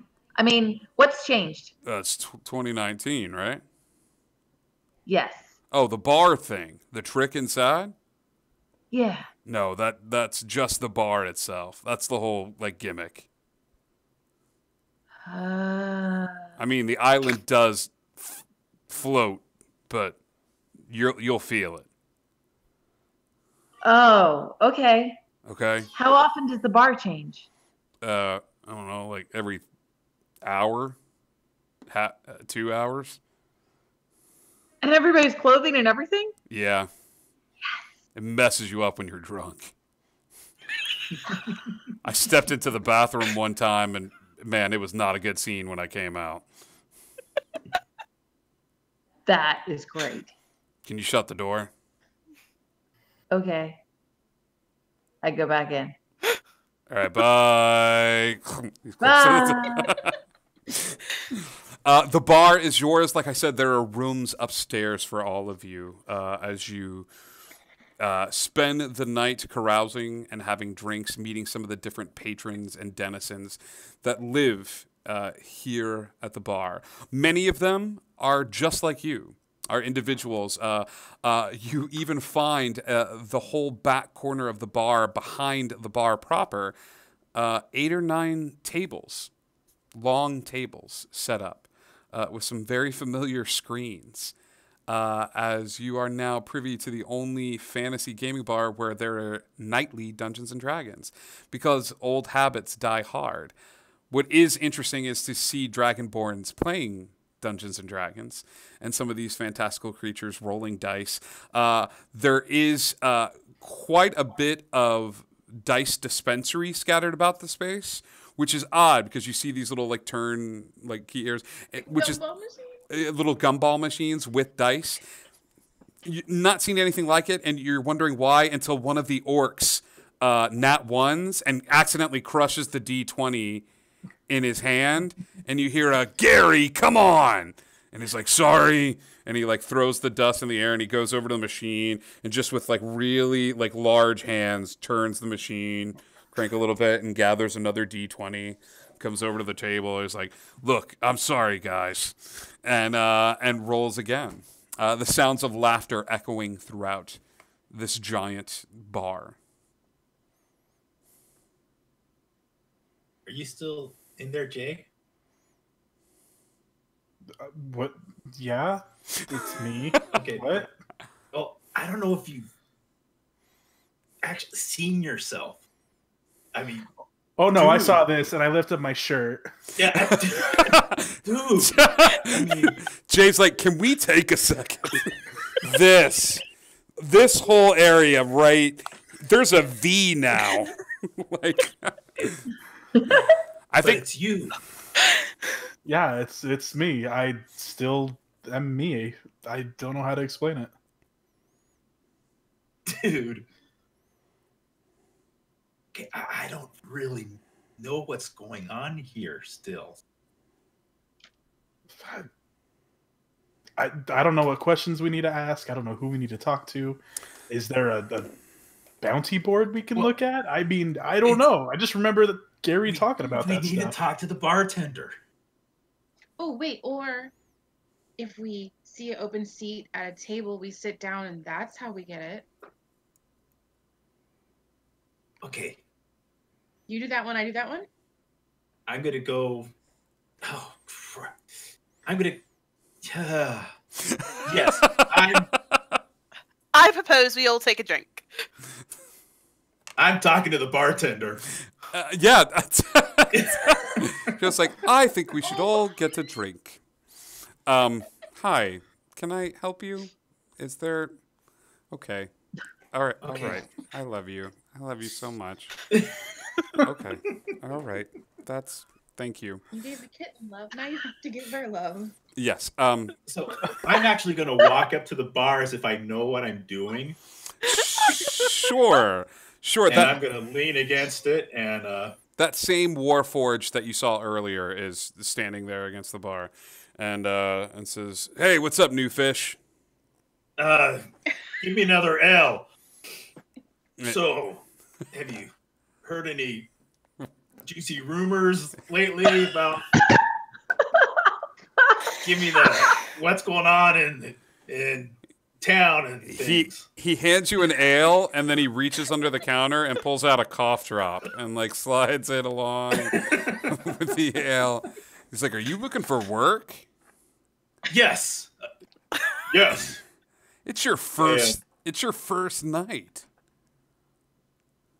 You drink for free tonight. This is what we're supposed to do, though. No, I appreciate this. No, this is like rudimentary Dungeons and Dragons. I mean, this is great. Like, you come in, hang on. You know what? Leave the bar, come back and do it again. I can do this. Go, leave the bar, come back and do it again. And I walk out of the bar and I go and like the Dragonborn's still standing there and he sees you walk out and he like nods. I got this. All right. And I go stomping back in. Turk leaves the bar, and you're all watching, and then he comes storming in. And as he does, the Warforged behind the bar goes, "Greetings, adventurers! Young man, I have been searching for a hero such as thee. Make thy way forward and receive thy quest." And I go, and I puff out my chest a little bit more as I walk forward. And my good man, how may I be of service? The entire bar is now fixated on this exchange. It has been so long since anybody came in. The games of D&D have stopped, and everyone is facing us like, well, I have this... I have this enchanted shot glass. And it must be disposed of. I believe with magic. Yes. Bring it forth to the center of town. You will see the shrine to the island. Dispose of the shot glass there. I'm assuming there's a reward for this. With that, his eyes shift, and Bertha's just standing there, like, looking up at him. And he goes, yes, reward. Crap. You can have this. Blockbuster membership card. And, these 10 gold pieces. I will gladly take on this quest and fulfill this mission that thou hast bestowed upon me. Adventure forth. And he will sort of nod and hand you the shot glass, and then he'll go to hand it to you, stop, and then clean it with his shirt, and then hand it to you. And I take it and I hold it up before me, and as I swing my cloak behind my back as I come, let us go forth, and wave to my group. The group, you guys will you leave the bar? Will you follow Turk outside of the bar as he heads? As you leave the bar, Bertha turns and looks up at him, and she's like, "I'm sorry, what was that all about?" And the Warforged looks down. He's like, "I used to work at Evermore, and then I was the blacksmith." And then everybody walks out of the. You guys all make your way out of the bar. Before we go, can I ask him which way the town is? Yes, I think it's funnier if you all walk out. And there's a brief pause, and Kira comes back in, and she's like, "The town, which way?" And he points in a direction. Great. And Thank you. It works, guys. Did you see that? It actually works this way. You see lots of different streets leading away. Now that you've made your way to sort of the city proper, the streets branch off, and the interesting thing about this is you begin to walk down these streets. It is nighttime, but there are dancing fairy lights that light the roads. You haven't seen a lot of power outside of the city, and you don't know if that's to eliminate natural light from shining in the night sky if something was flying overhead, but these soft lights seem to emanate the paths as you go. Different houses and buildings are built alongside the island, each one of a different time era. You see beautiful log cabins next to suburban track homes. You see you actually see some trailers next to these Victorian style houses. Trailers is in trailers that you would find in a trailer park. You find some RVs, different homes of different sort of styles and means, tents and things of that sort. As you make your way to the center of this town, the smell of the ocean permeates you.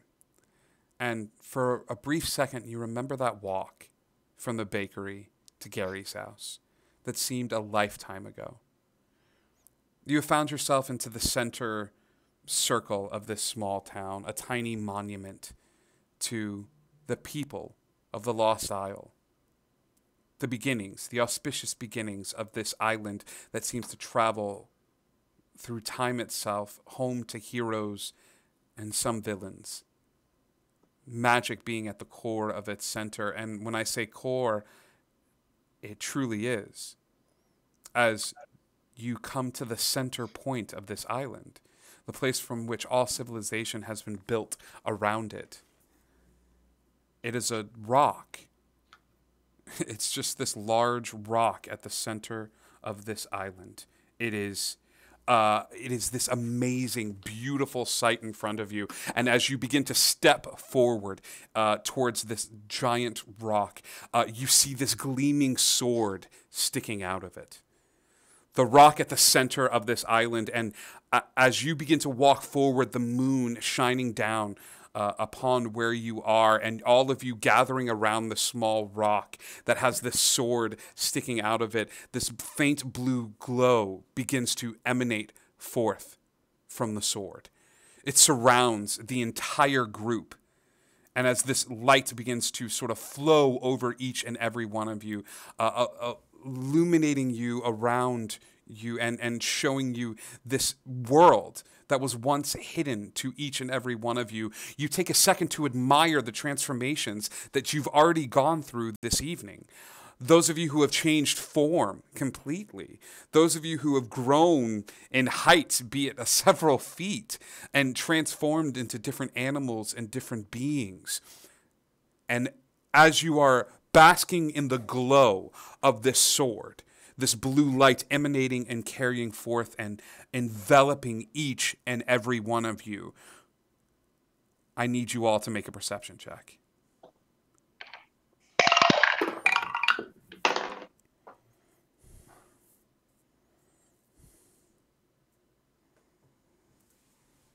That's a 23 for me. 23, Crystal. Turk. 16. 16. Kiara. 22. 22. Cass. 12. 12. Jay. 15. 15.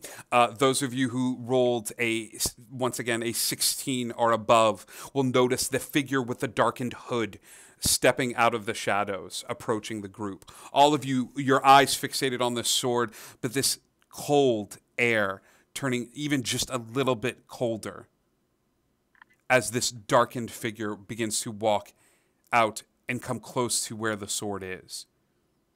They aren't saying anything. There is a hood pulled up over their head, and their hands are at their side. Their fingers look old and aged with time.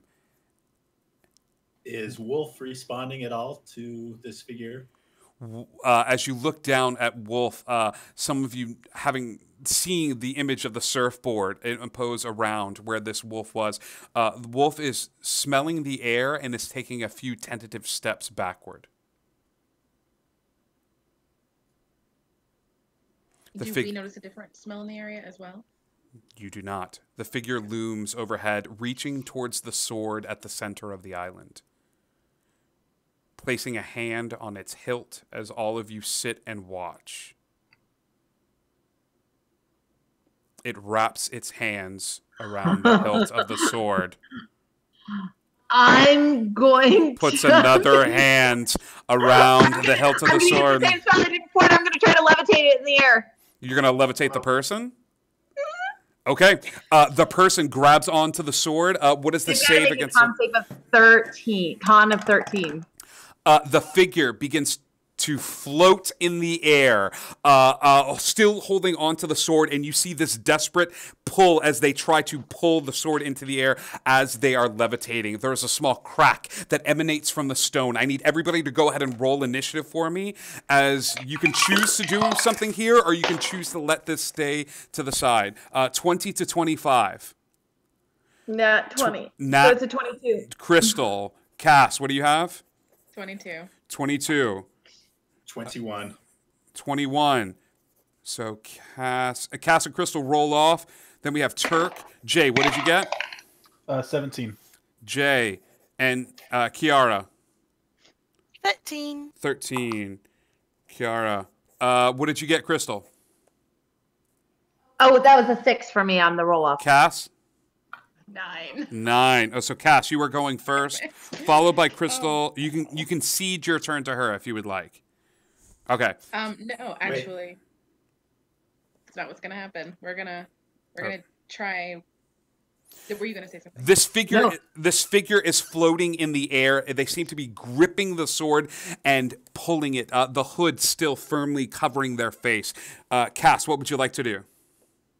We're going to use. Crystal, you're up next. Start thinking of what you want to do, Cass.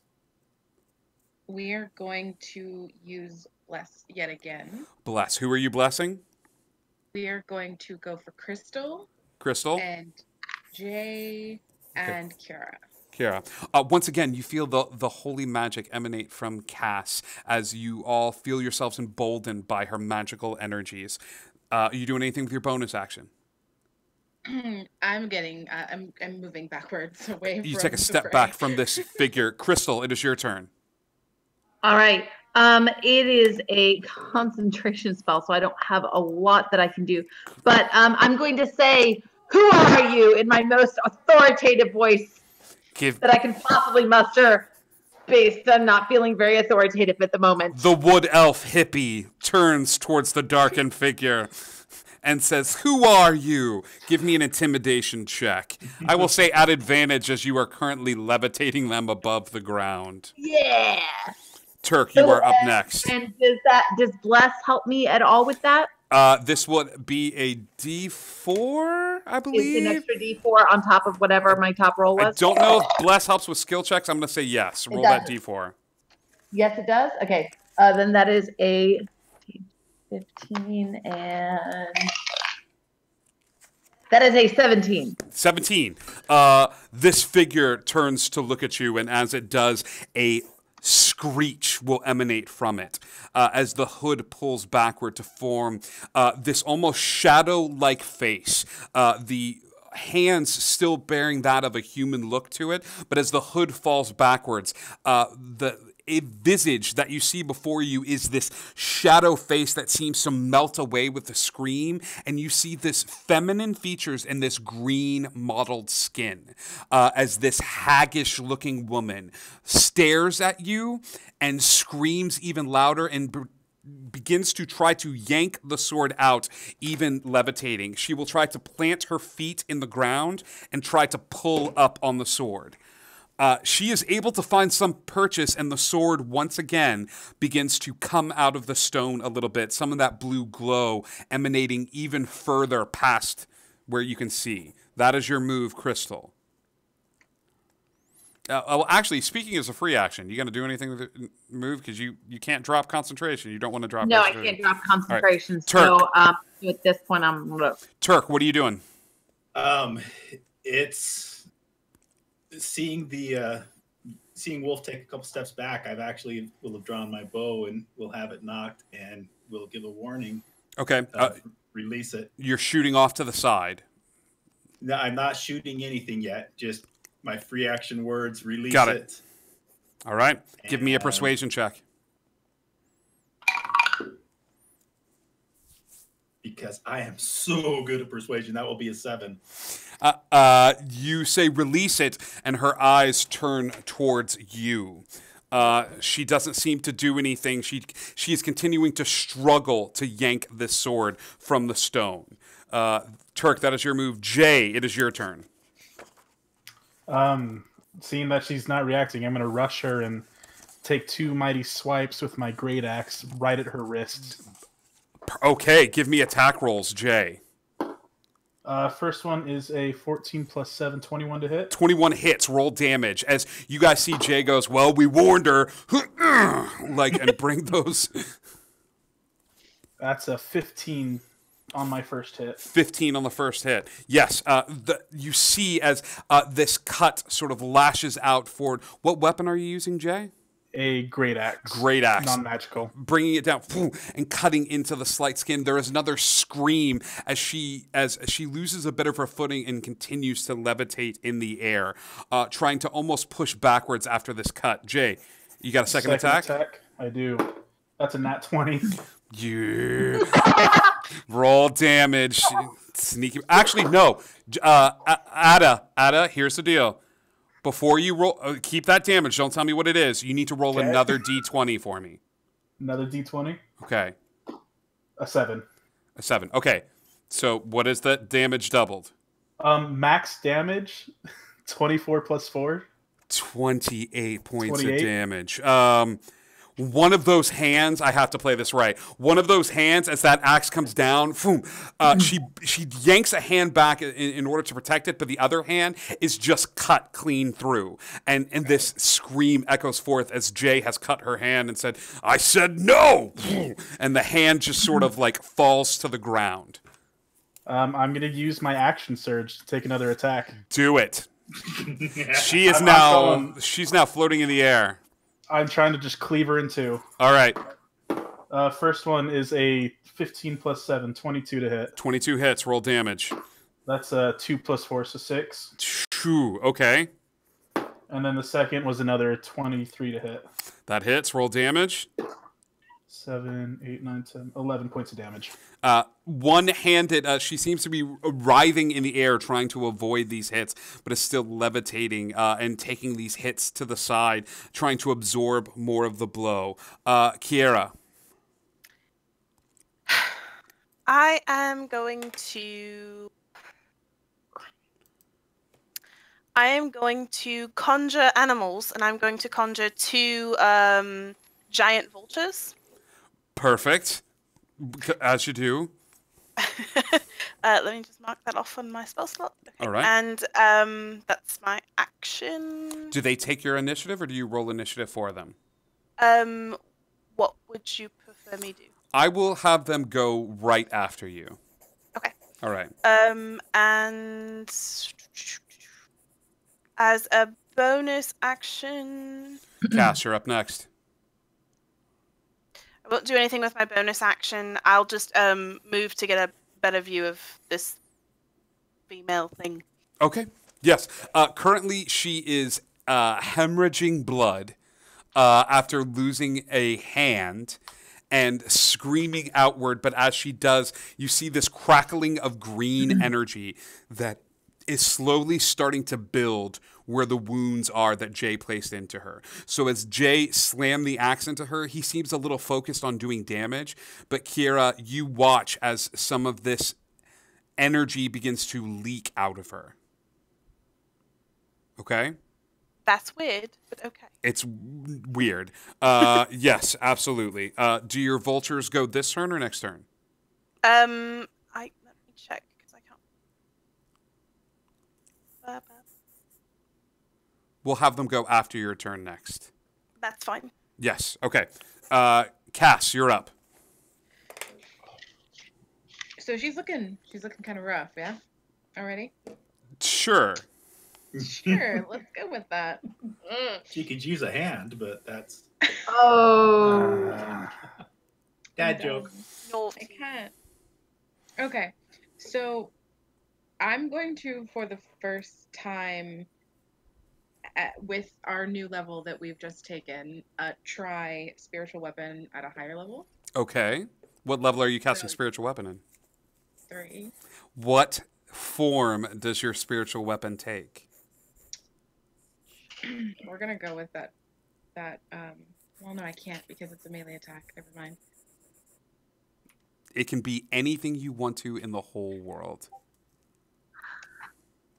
Oh yeah. Oh, okay. So we're gonna go with the javelin again then. Perfect. Okay. It's like a nice sharp lollipop stick. It's a sharpened lollipop stick. Perfect. Yep, I'm into it. It's even one of those Tootsie Roll pops. So like, yeah, it's just sharp as all hell. Got it. Make an attack roll. Oh, sharpened All right. peppermint stick. Oh, that's so much better. There's a hook on it and everything. Oh gosh. Okay. Sharpened bits of. candy. So good. It's so good. Okay. Billy starts frantically writing a claret class where Willy Wonka is the patron. Yeah. That's beautiful. Let's do it. On the next homebrew brew with you. I summon 7 Oompa Loompas, and I feel like we know someone who could abuse that. Cass, make that attack roll. It was a 16. Okay. Yes, a 16 hits. Roll damage.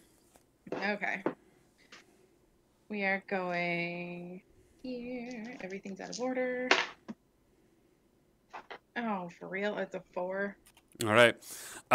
4 points of damage from the spiritual weapon.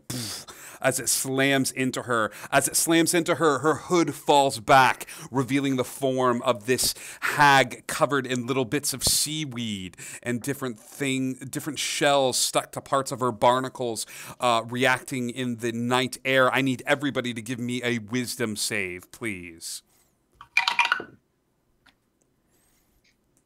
She's casting a spell? Nope. Oh. Oh. Those who have bless can add a D4, correct? Those who have bless on them can roll a D4. I don't need it. So... Did you? No. No, but both. Kiera. Well, I have a +6 and I rolled a 19. So. All right. So still on cloud 9 from the octopus high, Kiera manages to easily fend this off. Turk. I started at 17, but thanks. Oh, I don't have the blessing, so I got 17. 17. Crystal. 11. 11. Jay. 18. 18. Cass. 22. 22. Kiera, Turk, Jay, and Cass, you are all fine. The visage of this particular hag turns to look at Crystal, and Crystal, your alignment is your crystal alignment, not your moralistic alignment, just takes a blow, and you get very, very scared in this moment. As she sees Crystal, this fear take a hold of Crystal, the hag will look over towards Crystal. And is that a charm effect? No, it is a natural effect of just being in her presence. It is not a magical spell. Okay. But I love where your head's at. But no, I have to plan for you. No, she. It is not a magical effect, so no one.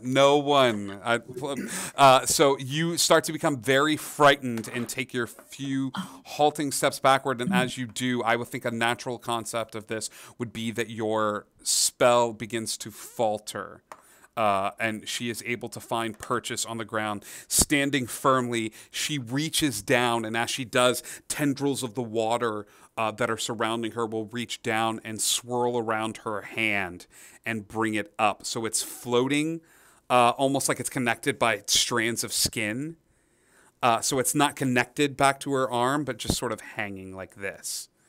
And begin to stare at each and every one of you. She will make one final pull for the sword. She places her one working hand on the sword and begins to pull upward. I'm going to take this as an attack. Who all is within melee range of her? Jay, the buzzards, or the vultures. Yes. And that's it. Yes. So the vultures and Jay get an attack of opportunity as she begins to mess with the fundamental magic of the island itself. Now, is she still floating from the levitator? Or is she is not. She is standing in front of where you all are, trying to pull this sword out. Okay. With all my might, I'm trying to sever that connection with her arm. All right. 21. 21 hits. Roll damage. Kiera, what's your vultures get? A 24 and a 22. Okay. Let's start with rolling damage for Jay. That's a 16 slashing. 16 slashing. Kiara.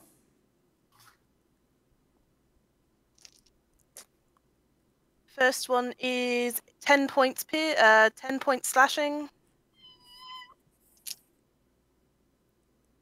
Second one is 9 points slashing. Jay and the Vultures. New band name. Jay and the Vultures, how do you want to do this? Working in tandem with these vultures as you guys just ream into her. How do the vultures help, Kiara? They're using their talons to try and like rip her apart. Like one arm. Each one grabs like a side, and Jay it just sets you up for this like front open chest as she turns to face you and screams. Doing a downward slash across her wrist to sever it, and then going into her stomach and all the way through. There is a slice and the sound of flesh being severed as Kiara gets the vultures to hold her in place, and this sea hag dissipates in a scream that echoes throughout the entire island. As it does, people come pouring out of houses, people leaving the bar and making their way to the center of the island, where Excalibur stands. There is a moment of silence as they all look about and see the group of you standing in front of the town center. And everyone is looking behind all of you. I'm going to turn and look and see why. The sword is out of the stone, floating above it. And as the five of you turn to look, it bends downward like this, handle pointing towards the group, beckoning a hand to reach out and embrace it. That's where we're going to end tonight's episode.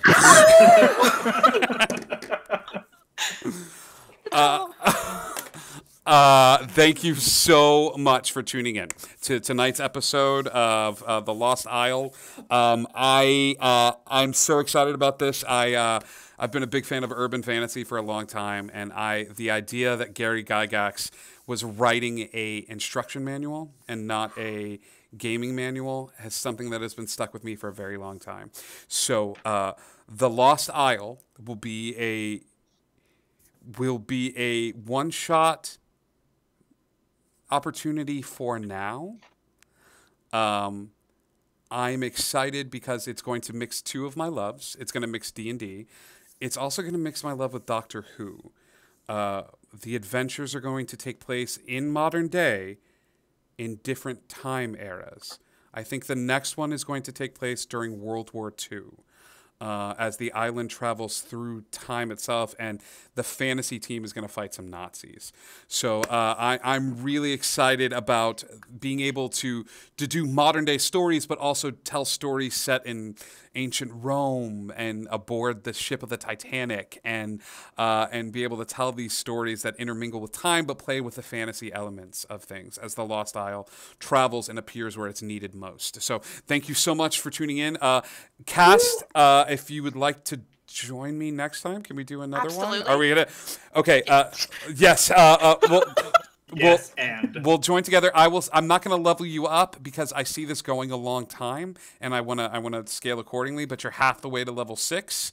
So next time we play, we'll all get together and we'll schedule a date. But thank you everyone who tuned in for The Lost Isle. We love you guys. Thank you, Unleashed, for the raid. Thank you for the raid. Thank you for all the newbies that showed up. Please give us a follow or a like if you're able to. That would mean so much. We're getting closer and closer to 700, which is an odd, amazing thing for me, and for the channel and for all these amazing, beautiful players. So we love each and every one of you. Stay tuned. We're gonna go raid and share the love with a brand new channel to show them that D&D is a game that deserves to be played and should keep getting played, so that people can embrace their inner hero, which is going to be the tagline for this. I met all of these wonderful, beautiful people by playing D&D with them. So to create a game where I can play D&D with them and have them be the heroes that they truly are, I can think of no better game So we love you guys. We'll see you soon, and stay tuned for the raid.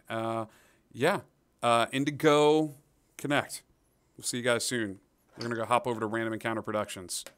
Yay! And we